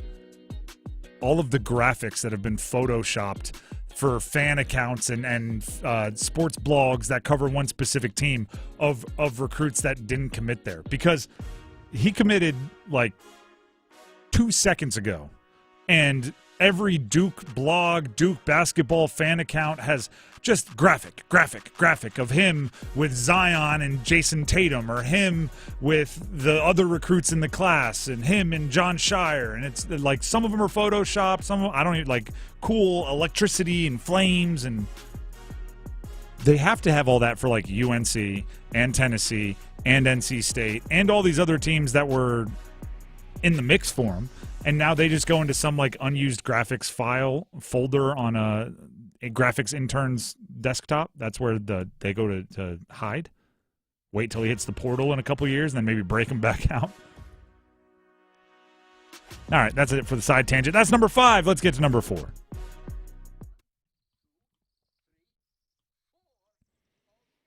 Dixon still dribbling with his left hand out on the perimeter. Tries to drive on Aberdeen. A step back 3 from the freshman is good. Dixon splashes it home. UNC basketball hosting Florida State tonight. ACC basketball. I do want to be clear on this. We're going to talk a lot about how once you get to the ACC, things become real. You get to the ACC, maybe that doesn't apply as much when your first game is Florida State. Maybe it doesn't. This year, maybe not as much. They're not. You look at their non-conference schedule, right? We could sit here and talk about all the top 25 games that UNC has played. We could talk about how their only loss is to a top 25 team in Michigan State, and they've battled teams like Ohio State and won close ones. Then you look at Florida State, and you realize that in 5 games, a stretch that wasn't that long ago, they lost by almost 40 to Texas A&M, lost by almost 40 to Georgia, lost by 15 to Houston, lost to UMass by 8, lost to Dayton by 30, beat Mississippi Valley State, and then beat Jacksonville to come out of that. But that is a rough stretch. Yeah, all their wins are quad 4 wins. They're winless in the top. Quad 4? Yeah, they're winless in the top 3 quadrants this year. So to keep pace with the other power conference teams that have played Florida State, UNC has to not only win, they got to win by like 30. For net purposes. They're Vegas has them as a 14.5 point favorite. Oh, tonight. you better. That's first half number, right? Like you got to absolutely smoke this team. And not to mention, it's not like I don't want to disrespect Florida State too much, but like Caleb Wilson, go have a star game. You know what I mean? 25 and 13. Go have a star game. Because at the end of the season, what they're going to do when they're talking about first team All ACC, ACC Player of the Year, heck, maybe even a Wooden Award or a Small Forward of the Year, whatever awards you want to go win, which I know it's not about the awards, but players are competitive, right? They want their names on trophies. They're going to look at like your ACC stats, and there's going to be averages there. And they're not going to know that your 20 and 10 average comes with a 32 and 19 against Florida State. So, be aggressive. Try to put your impact on the game early. And that goes for Caleb Wilson. Henry Vasar, I think, has, up to this point in the season, an argument to be on some All-ACC ballots. So if he wants to go get it as well, go get it. And then keep working on that perimeter. That's where, I talk about UNC as a team that I really like. Going back to the preseason, like I'm very much taking victory laps, maybe too early, on how I was screaming about why Caleb Wilson isn't getting as much love as the other stud freshmen in the class. And all he's done is back me up since then. Henry Vasar at ACC Tip-Off, we talked about it. He had a magnetism to him that made us feel like he was going to be in for a big season. We didn't have those same feelings necessarily about the perimeter, and that's been the work in progress. So when I say that UNC has looked good, they're 12th in the country, they're 12-1, they're playing well, their only loss is against a good team, but there's still levels for them to increase, the easiest way for them to increase those levels is by getting more out of the perimeter, whether that's Kyan Evans, Luka Bogovic, whether it's Seth Trimble settling more into the role after returning from his injury a couple games ago, maybe Jonathan Powell getting more run. However it works out. Jaren Stevenson, I still think, I don't know if he's a perimeter player because he's 6'10" or whatever he is, but if he knocks down threes at a higher clip, there's something more there. I think there's levels that they can improve, but most of that is on the perimeter. And obviously, if Caleb Wilson and Vesar want to find another level, I'm here for that as well because that would be really fun to watch. That's number 4. Let's get to number 3. Top Stolen McNeil, 15th Auburn turnover. McNeil to the right, finds Copeland down the lane, rises up and tomahawk jam. And it's 46-40, 2.5 minutes since halftime, packed down 6. NC State tomorrow noon, so New Year's Eve noon, hosting Wake Forest. We talked a little bit about the vibes of Darian Williams right now and what Will Wade maybe wants out of him. It's almost like there's I think a staring contest going on right now, or some kind of a struggle at the top between how Williams wants to play and how Will Wade demands his team plays. And I don't even know if it's as much like scheme as much as it is attitude, right? Think of it like here. This might be before your time, Max, but for NBA fans, I look at Darian Williams and I think he almost wants to play like Tracy McGrady with the Magic, and Will Wade is demanding Kobe Mamba system attitude, where Tracy McGrady will dunk on you, he'll give you 36, but he used to be described as kind of sleepy, right? He used to be described like he's smooth rather than he is aggressive, and Kobe wanted to rip your throat out, put your throat back in just so we could rip your heart out, stitch you up just so we could kick you in the knee, get you fixed up, rehab you, right? Wake you up every morning at 4 a.m. to take you to the rehab gym and make sure your knee got strong just so he could then dunk on you. Like, that's what Will Wade wants, and Darian Williams comes from just a different vibe. And I want to be clear, like, there's no wrong there. Darian Williams was all Big 12 last year doing things his way. So he's had success. Like, if he's a little stubborn of like, I don't know if I want to change, I get that. I know what the coach says goes, and that's old school, and that's what people are going to say. But it's not like his way isn't kind of proven too. So I'm very much watching. Like, when I watch their games, I catch myself doing the body language thing. Like, if Williams checks in or out of the game, like, what is their interaction like? And then I watch if Kadir Copeland checks in or out of the game, like, what's Will Wade's interaction like there? I don't think it's a lost cause. I still think he's a really good player. I think it's becoming more and more of a long shot that he's an ACC Player of the Year, like he was in the preseason. But it's going to be interesting to watch. And then the other thing is, as much as I think the big rants and the big speeches, the monologues that Will Wade has given the media do pertain to Williams, I don't think they only pertain to Williams. I think Ole Miss, the game that they just won, was the most positive reaction that you could expect. They played well. They played hard. Bunch of different guys scored. Like, they handled their business. Was that a reaction or was that a changing of direction? I don't know if that felt really wishy-washy, me saying it. So let me try again. If you get if a parent kind of gets mad at like a middle schooler for not keeping their room clean, a lot of times the middle schooler will run upstairs and just clean the heck out of the room, right? I didn't even know they knew how to use the vacuum. But then like 2 days later, it's messy again. You know what I mean? And the parent is given the speech of, I don't want to have to yell at you every day. Just do it and we can move on from it. I want to know if the Ole Miss game wasn't them running upstairs and for like an hour and a half just being as locked in as possible on getting their room clean, or if they now understand like the expectations of what is there and if that's now what they're doing. I hope that was a better way to describe it than whatever wishy-washy nonsense I said at the beginning there. They play again at noon tomorrow. That's New Year's Eve against Wake Forest. And just quickly on Wake, Wake has some dudes. It's been a little up and down in the non-conference schedule. Miles Colvin, athletically. Go look up Miles Colvin dunks. You're going to find a few bangers. Trayvon Spillers is a guy that's been around now. App State prior to Wake, and then since he's been to Wake, he's been a good player. Kind of an undersized big, but he rebounds, bigger than he actually is. And then Juke Harris. His stats are going to put him on some all-ACC ballots if he keeps it up. That's not all, but that's a nice little core. You can't overlook Wake. They need a little bit more on the defensive side of the ball. Yeah. And that's, I think they're a bit undersized. There's some things that are just difficult for them to overcome. But I don't think they're a team that, I'm not ever going to talk about them this year like I talked about Florida State earlier against UNC. Like, you can't overlook them. You don't go into them thinking it's a stat game, but they have their deficiencies. That was, what number was that? That was number 3. Let's get to number 2. Again, it's Chinyelu defending. Help from Klajar. Evans for 3.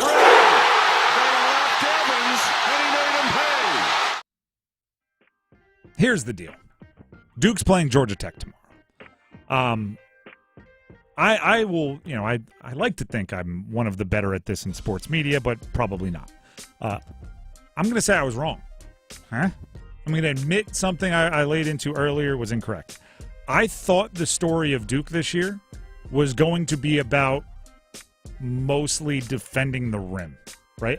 If you look in years past, there's been Mark Williams, there's been Derek Lively, there's been Kaman Malawash. They've had these super lanky 7'1", 7'2", springy athletes to bail them out when freshmen get out of position and guys are coming to the rim and you need to affect the shot. And they don't really have that this year. I thought that was going to be their challenge. Patrick Gungba's been done well. Cameron Boozer's strength has really impacted down low. I haven't noticed it as much. The thing I notice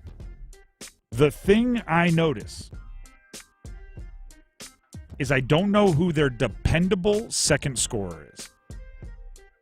I don't know who, outside of Cameron Boozer, they can look to get a bucket. And that was quite obvious in the loss to Texas Tech in their last game. Cameron Boozer scored an efficient 23, which is right at his average, which, by the way, he is the scoring leader in the country. He also added 8 rebounds and 7 assists. So this isn't a high-volume shooter. This isn't like, black hole, ball hog. Like an efficient 23 while doing a bunch of other good things. Scoring leader in the country. No other starter scored more than 8. And the 2 guys that scored 8, Hemania and Evans, needed 7 and 8 shots to get to 8 points. That's not efficient, right? That's not what you're looking for. Caden Boozer had 13 in limited minutes off the bench, but he's averaging 6.5 a game. So I don't know, that's a good game for him. I don't know if, hey, he scored double figures against Texas Tech. He's now your number 2 scorer. I think you assume it's Isaiah Evans. He hasn't really been consistent enough this year, but that's kind of his MO. He's I call him a flamethrower, right? When he gets hot, get out of his way, but he can go some halves being kind of non-existent on offense as well. Is it Dame Sarr? Is it Hemania? Is it Gungba, perhaps, who's had some moments offensively that are pretty good? But then, obviously, how many post touches can you get? Because Cameron Boozer's down there bullying people. Is it, is this 1994? Are we going Duncan and David Robinson in 99, where you post, I post, you post, I post? I don't know if that's realistic in modern college basketball. So the story for me for Duke, which they can begin solving against Georgia Tech tomorrow at 4 in Cameron Indoor, is who's the next guy. Cameron Boozer gives you 23. Let's say you got to get to 75. Where's the other 50-something points coming from? That you can consistently say, well, we're getting 15 from him, right? Like, who's that guy? That's what I think their season is about. And they don't have to have it solved now, because with Cameron Boozer giving you 23 and streaky Evans and sometimes the other Boozer off the bench and Gungba finishing alley-oops, you can beat most teams in the country. But I think to make a Final Four, So win the ACC, to win the national championship, you're going to need more than that. So you can start solving it against Georgia Tech. That's number 2. How about we jump to number 1? A chance here, Ehlers. He'll get it to Aho. Back for Ehlers. Aho, top of the rings. Deflected. Game over! Jackson Blake with the redirect. And the Hurricanes win it in overtime.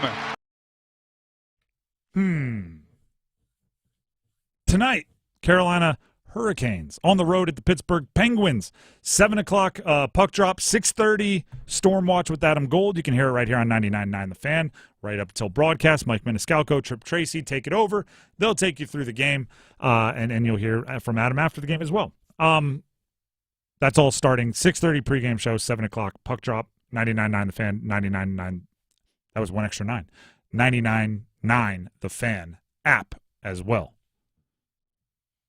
I had a BANANANAS moment there. 99.99999 The Fan app. When I was a little kid, I couldn't stop at 2 M's when I was saying M&M's, so I would just say M&M's. M&M's. That's like seeing M&M's.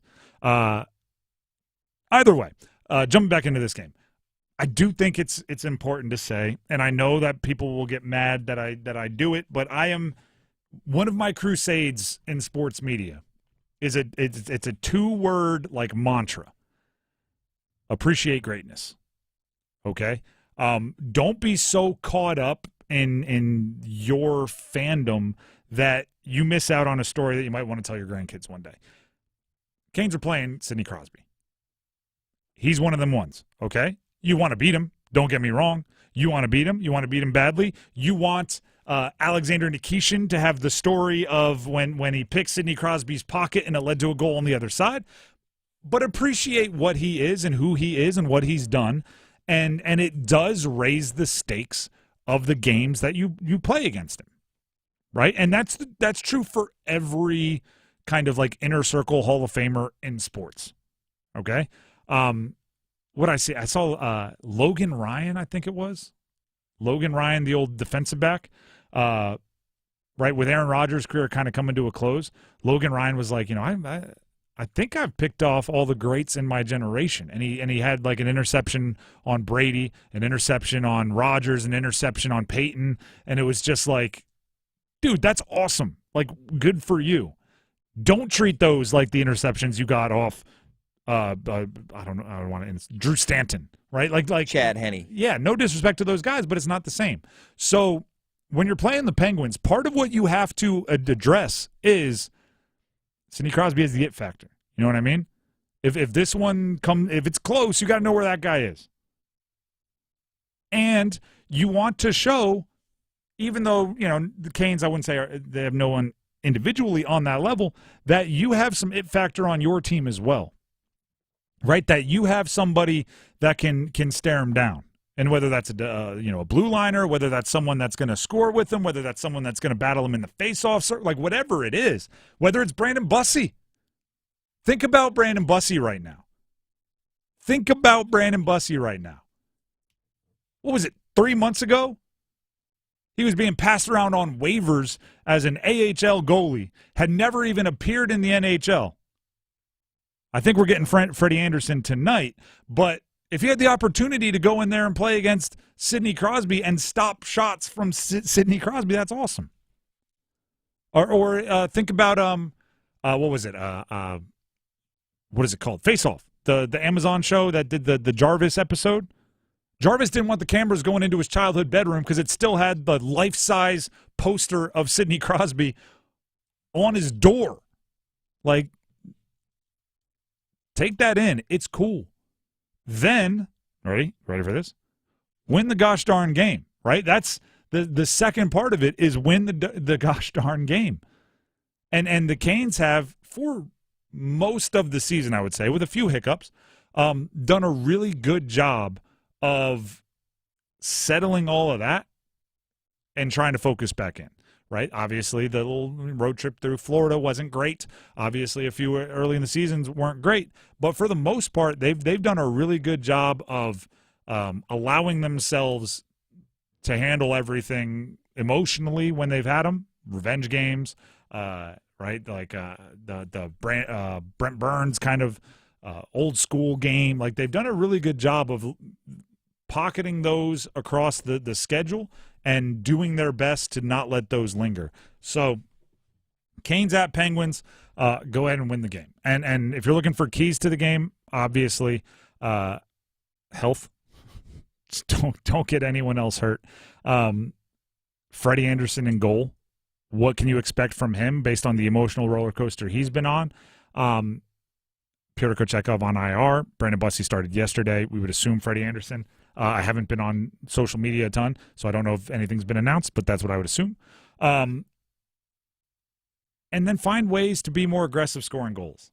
Right? I talked about it earlier. My favorite Sebastian Aho is angry Aho, aggro Aho, assertive Aho, aggressive Aho, whatever alliterative term for Aho that leads to him shooting the puck more and shooting it earlier in possessions is my favorite Aho. I think he did that pretty well yesterday, particularly on the power play. And I think the same attitude from like 4 or 5 guys on the team would go. I want Blake to try to do all the pond hockey stuff that he can pull off every once in a while. I want those guys to give it a go. Logan Stankoven back on the wing. I want him to be more aggressive scoring, right, and maybe get out of that center mentality and go hunt some goals. Like there's a lot that I'm looking for from this team as far as goal scorers. And then blue line, Slavin out. Who knows if Gostisbehere, I believe he'll likely be out. I don't know why he'll be out the first half, not the second half, but we'll see. Just hold on. Do what you can. The blue line has been in survival mode for so long. It was good to see Miller back out there yesterday, but do what you can do with all the injuries. Anything you'd like to add, Max? I know you're a big Canes guy. You got a Canes hat on. Canes rope hat on top of that. No, I mean, just hopefully Freddie can show us a little bit of resurgence and bounce back and get a win. It's been a while since he's been in the nets for one. I think the last game he started that they won was they played at the Wild at home. That was in early November. So it's been a little bit since he's been able to pick up a W. I'm sure it'd be good for his confidence to come out there, have a solid showing, and bring back home the win now that the team is kind of in a non-ideal scenario in terms of the health of the goaltenders. So he's going to have to provide something. He's going to have to step up. There's another back-to-back next weekend as well. So he's got to show that he still has some of that vintage Freddie in him.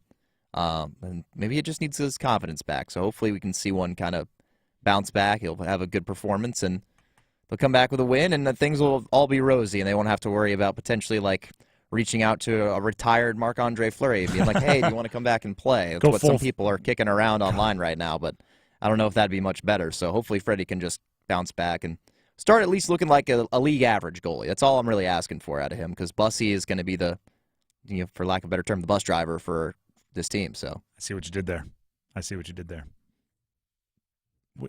We need to come up with some good bus some good bus puns. I know fans are working on it, but I think there's more there. Just what Mike Maniscalco, somebody mentioned this in our YouTube chat. He was saying each save is another bus stop. Yeah, that's a good one. I mean, that's a very good one. There's got to be something with the wheels on the bus, go round and round and all that sort of stuff. There's more there. I don't know what it is, but we'll get there.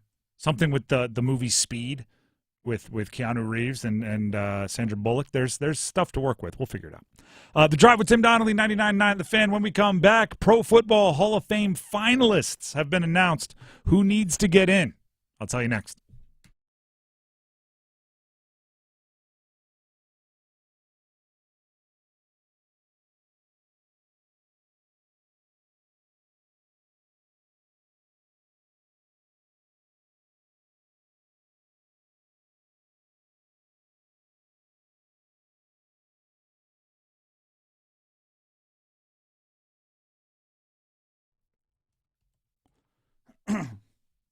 Good.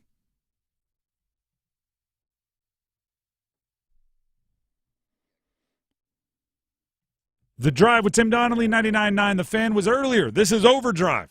And coming up next on Overdrive, we talk a little Panthers, big plays. Stick around.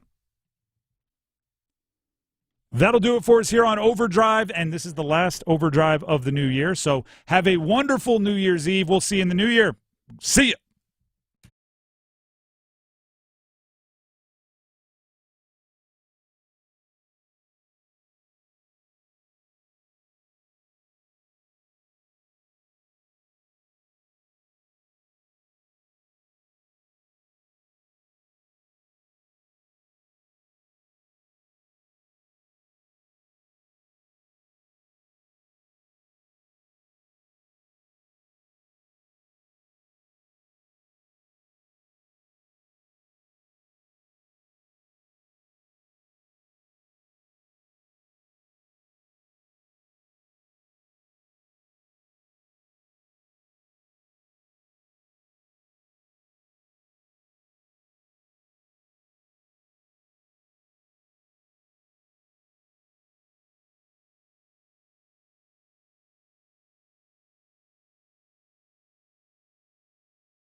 The Drive with Tim Donnelly here on 99.9 The Fan.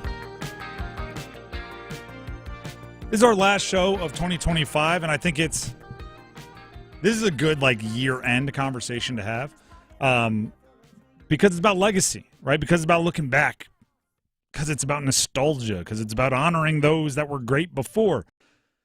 The 2026 Pro Football Hall of Fame finalists were announced.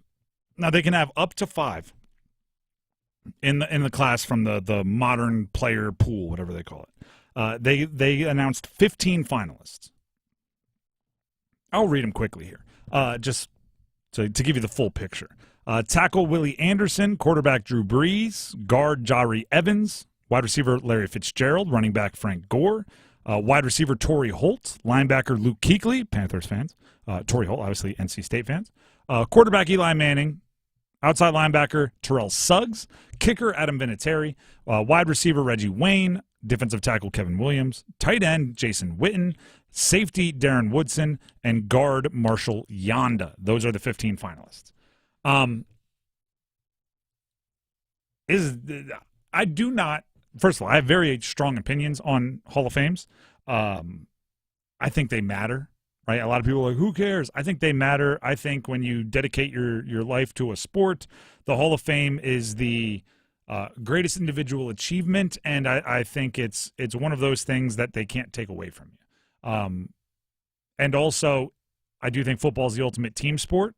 I think we attribute wins and losses to individual players too much, and the Hall of Fame is the one thing that can be like, yeah, I played on a bad team, so I didn't win enough, thus the only way I have to validate myself as an inner circle individual and validate all the work I put in is by making the Hall of Fame. So I also, just for the record, think the Pro Football Hall of Fame has been too inclusive recently. I think the Basketball Hall of Fame is wildly too inclusive. And I think the Baseball Hall of Fame misses it on a billion different levels. But with that being said, I always make these conversations about precedent. Right? Not whether I think they should get in, but based on whether I think they should get in based on who else is already in.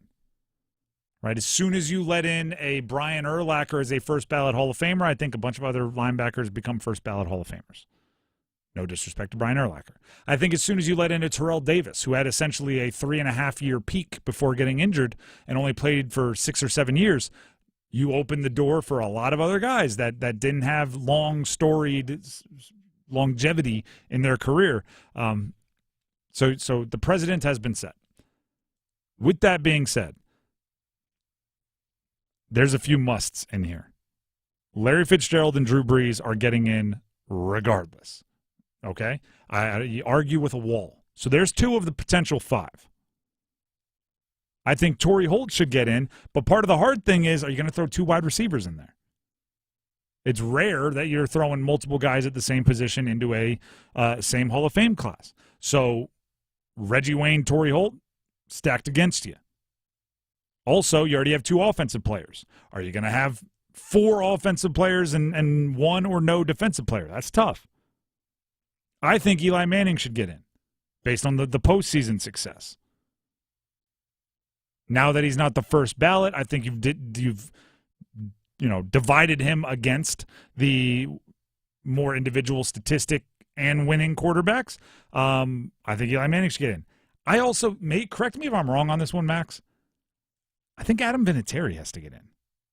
Definitely. You're talking all-time kicker legacy? Number is there 1. Anybody better? Yeah. Maybe Morton Anderson just on longevity, but maybe not. Adam Vinatieri, if you're the all-time best, I think you're in. So if we go Drew Brees, Larry Fitzgerald, Adam Vinatieri, so I've got an argument. I don't think Jason Witten is a first ballot Hall of Famer. I could agree with that. I think he's third ballot. But some people have told me, obviously first. Frank Gore, I don't think is a first ballot Hall of Famer, even though he's, the third leading rusher in the history of the game. More stat accumulator than all-time great. Like another guy with really good longevity, but, how good was he really at his peak? I think we have to throw Luke Kuechly in. That's what in terms of at least when he was in the league, I don't think there was anybody else at the position that the only processed argument the game like him. The only argument against Kuechly is longevity. And I think that's a fair argument, right? Retiring early does keep you from being mentioned with the Ray Lewises and like the all-time great linebackers. So I get it if he has to wait another couple years. But, gosh, the peak was so good. The peak and the immediate, like the other part that's good about it for Luke Kuechly is we never saw him anything other than one of like the 2 or 3 best linebackers in the league. He showed up an unbelievable player as a rookie, and he was fantastic all the way to the end. We never saw the like tail end where the young guys were carrying him, and we never saw Junior Seau on the Patriots. You know what I mean? Like we never saw that for Luke Kuechly. You know who he reminds me of? This is like a cross-sport comparison. I don't know if you're familiar with Pavel Bure, the hockey player? Yeah, yes, absolutely. It's similar to me in that they both had careers that ended up being shortened by injuries, but they were at that level, that elite level, basically the entire time. And Pavel Bure is in the Hockey Hall of Fame. And granted, I don't know if the seasons line up exactly. He played 12 years in the NHL.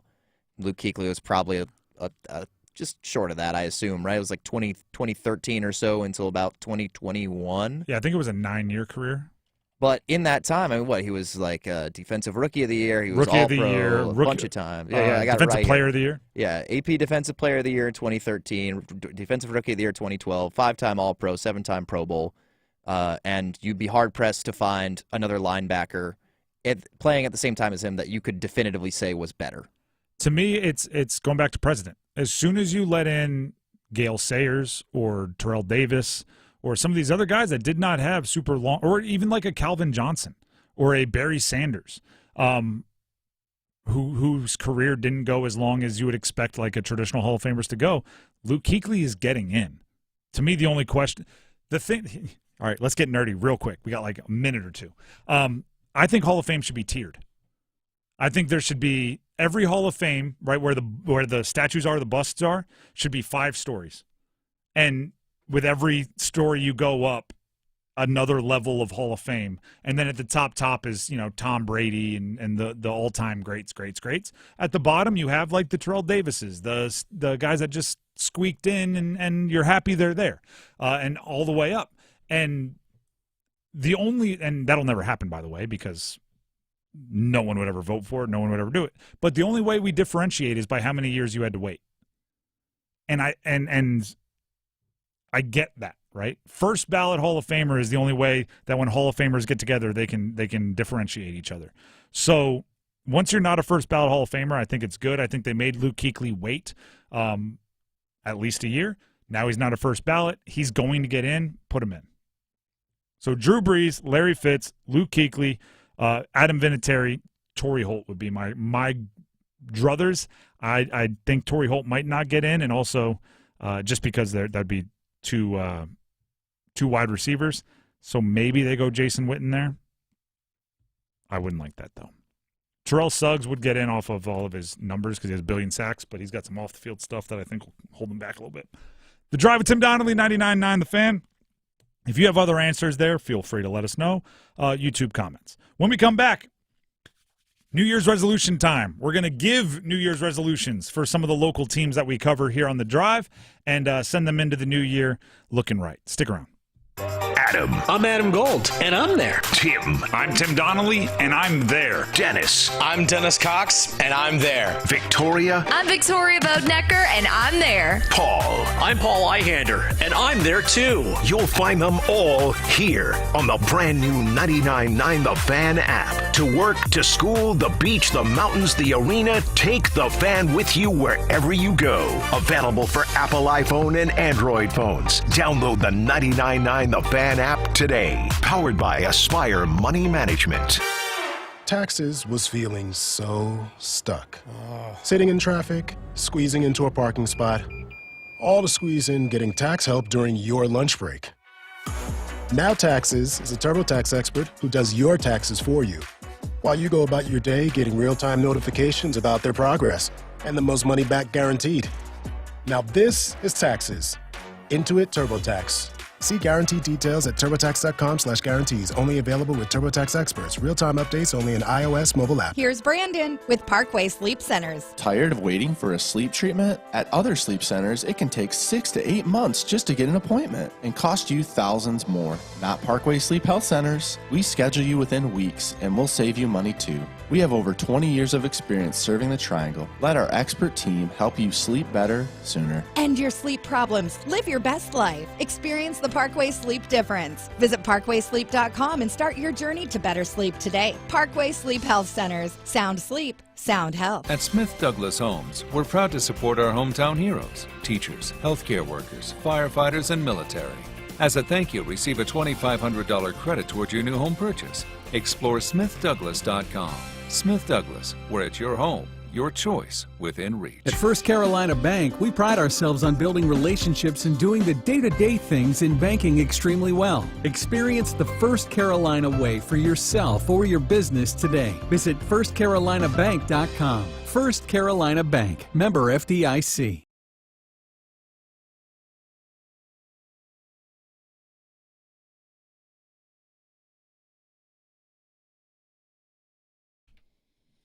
The final Michael McDonald rejoin of 2025. You happy with your choice, Max? Look, you said we had to get a Michael McDonald song, so I said I got to try to get one in. That's a pun because the name of the song is I Gotta Try. Oh, see, I recognize the voice. I don't have the catalog memorized. Either way, Max, that is our resident young person with an old soul for Michael McDonald music. The Drive with Tim Donnelly, 99.9 The Fan. I thought we'd end the show today, the final drive of 2025, by looking at teams that we cover in the Triangle in the state of North Carolina. And for the ones that we could be clever enough, that I could be clever enough to come up with New Year's resolutions, we would say those resolutions and explain them. So I will give you some of mine. Max, react as you see fit, and if you have some, feel free to toss them in there as well. The first one I'll go with is let's go with the Canes. Okay, they're playing tonight in Pittsburgh, playing on New Year's Day at home against one of the teams from Canada. Montreal, is it? Here's my New Year's resolution, right? And they're kind of in the form of the wishy-washy New Year's resolutions that people have, like the real, I want to try something new every week, or I want to begin enjoying my hobbies again. Like they're not very tangible. For the Canes, some people might say, I want to do a better job controlling my anger. Whatever the opposite of that is. Canes, I want you to do a worse job controlling your anger. I want to, don't get reckless now, but I want you to blow off some steam more often. I want you to, start hitting the heavy bag. I want you to let your emotions out a bit more. I think you can be less nice. Stop being so much of a pushover might be one that some people have. I don't want to let people walk all over me at work. That's what I'm looking for from the Canes. Don't let anybody walk all over you at work. I'm talking about the bullies in accounting, a.k.a. the Florida Panthers, right? Like, go in there with your head held high on some have you ever seen the movie Cool Runnings? I know the movie. I haven't seen it, but I am familiar with the synopsis. A lot of times, you're going to miss the best scene. A lot of times I give you old movies and I say, oh, okay, whatever, you haven't seen it. This one, go see. There's a scene where one of the guys is pumping up the other guy for a bar fight, and they're in the bathroom, and they're looking in the mirror. And I can't say the whole thing because there's some language. But it's, I see pride. I see power. I see a bad bleep who won't take no bleep off of nobody. I want the Canes to do that. I want them to rile themselves up. That's my New Year's resolution. What do you think about that one, Max? I think it's a good one. That aggression is something that they've needed, and maybe they can acquire it externally, perhaps. Okay. I know there are some folks out there that might be available on other teams, depending on... Name names. Who do you think they should get? Well, it's someone that fits that bill really nicely is Kiefer Sherwood from the Vancouver Canucks. Is a pretty good goal scorer. He's kind of shooting a really high percentage right now, so that might regress a little bit, but he led the NHL in hits last year. I think he's second this year. and he is someone who's not afraid to lay the body relentlessly. Imagine if, like, William Carrier also scored, like, 20 goals a year. That's basically what you're looking at. And he actually costs less, too. I think he only makes, like, $1.5 million. So if they wanted to tangibly make that a goal, then that is a way that they could achieve that. Speaking of acquiring people, UNC football, I have a New Year's resolution for you. And this is one that I think a lot of people have. Make an effort to meet new people. And that's UNC football, make an effort to meet new people. And what I mean by that is Bill Belichick is notorious, like Belichick Circle. Like, he only hires people that he has a relationship with. Somebody that he's worked with previously, somebody who's related to him, someone who's related to his GM. I think they need to bring in a handful of college football people, even if they aren't in Bill Belichick's circle. A coordinator who's been in college football for 30 years, a recruiting coordinator who's been in college football for 25 years, somebody that gets college football and can look at the Belichick good old boys and say, here's what works in the NFL that you're doing that just doesn't work because college is different. I think they need to make an effort to go out and meet new people. You buying? Yeah, I mean, I think that's kind of what they did with Bobby Petrino, right? Like, this guy who's been around the block. I don't know. I feel like I would have liked to see for that hire maybe someone does a little bit more of an, like, is a college football guy, but maybe more of an up-and-comer, just like a youthful. Just because I think maybe there could be a bit of like a generational disconnect between this coaching staff. Belichick obviously is a bit older. Petrino's been around the block. He's got his son. So at least that is a generation closer to the rosters. But with college football, like the way that it's moving, like it's so they modernize so quickly, and there's all these inventive new schemes and all the stuff going on with NIL and everything like that. I would maybe you're kind of meeting new people with the bringing in a college brain like Petrino, but.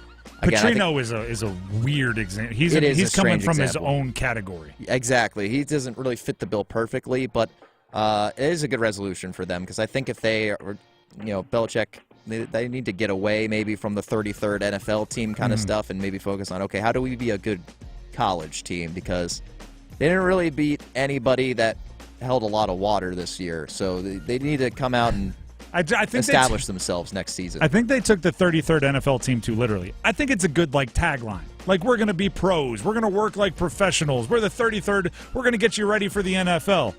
But then you got to do what works in college also. It'd be as if, right, like Rod Brindamore has this pull the rope thing going on with the Canes, and he's got the little rope that they pass around after games, good player to good player after wins.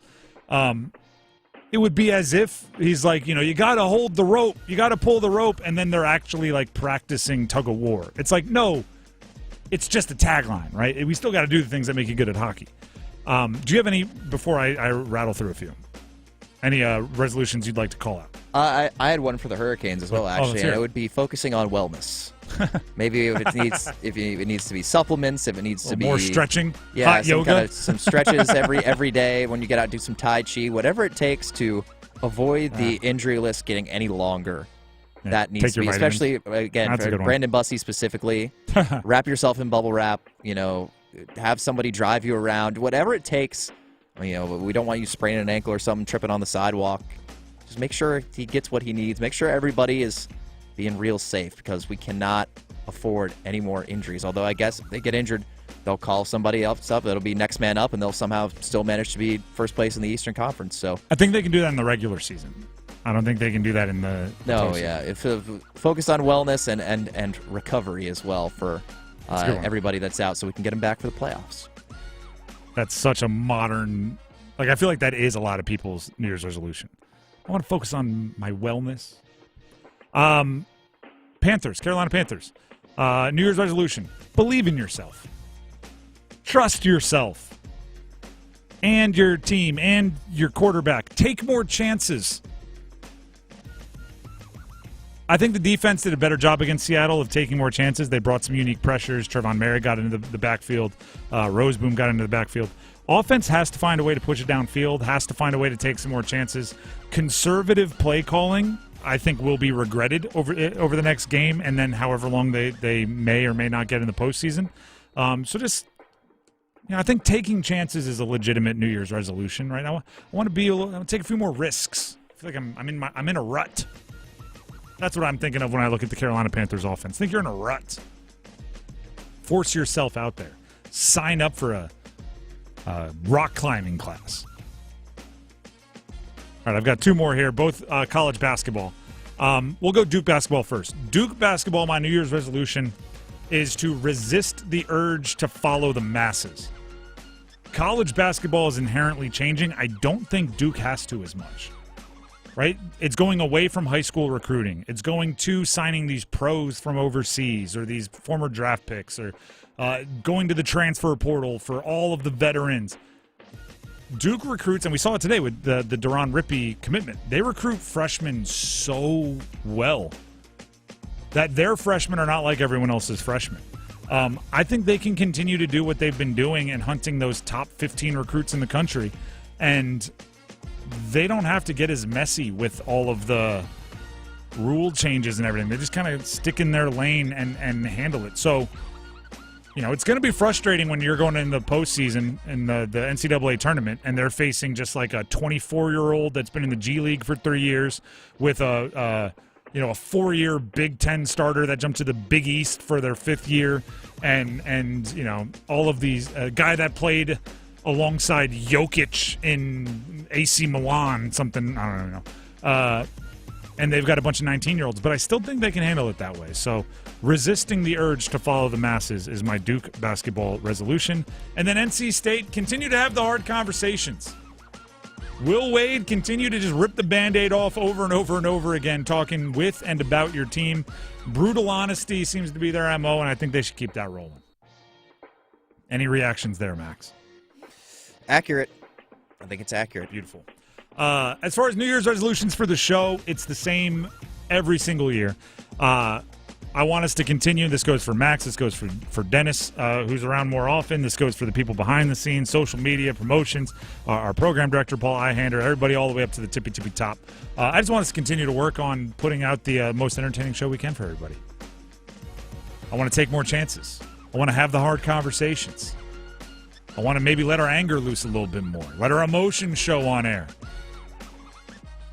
I want to believe in ourselves more. See, we could go with all of them. I want to meet new people. That's more people on the show. That was unintentional, but I do think actually all of those New Year's resolutions for the teams that we just discussed focus on our wellness. Yeah. Make sure we're looking after each other, huh? How you doing, Max? I'm doing well. You're doing well? You're good going into 2022? I'm good. 2026? And then here's a side note. I'm going for the perfect game this year. I'm not going to write 25 at the top of any papers. I'm not going to fill it in on any forms when the year category starting 2 days from now. I've never done it. I try every year. I get so mad at myself when I write the wrong year at the top of a page or something in a date situation. I haven't had to do that since I was in school, so I don't remember the last time I wrote a date on a piece of paper. I handwrite everything. I think you remember it better when you handwrite. I have first goal scorers right here. And I have the date and an opponent written down, so I know if one of us gets it right when we got it right. 12/30/25. So I'm going to try to not write 25 on any of them. It's just a personal one I give myself every year. Have not achieved it ever. The Drive with Tim Donnelly, 99.9 The Fan. And what do we have? Another minute here. A minute to get wishy-washy. Thank you for a great year. To get real sappy on you. Thank you to all the listeners for a great year. We very much understand that the reason for another year here at 99.9 The Fan in general and on The Drive specifically, we get to talk about sports, we get to go to sports, we get to watch sports, we get to cover sports, we get to debate sports, the fun part of life, because you all welcome us into your commutes and your YouTube and your podcast and however you consume our show. You are the reason we get to do all of this. So I am eternally grateful for your role in the show. Please continue to give us feedback. We'll have feedback frenzies and we'll read every comment and everything because we love to hear from you all. I wish you all good luck for you and your favorite teams in the new year. I wish you a wonderful holiday. Be safe out there if you're messing around with fireworks. Tell your families we all said hello and happy holidays. Overdrive's coming up next. Kane's here on 99.9 The Fan later tonight. Thank you to Max for keeping us up and running today. Thank you to all the producers for keeping us up and running all year. We'll see you in 2026. Until then, have a great new year. Move your sports day forward. The lump of coal on Christmas morning, no surprise, reserved for everyone who jumped off the Carolina Panthers train and are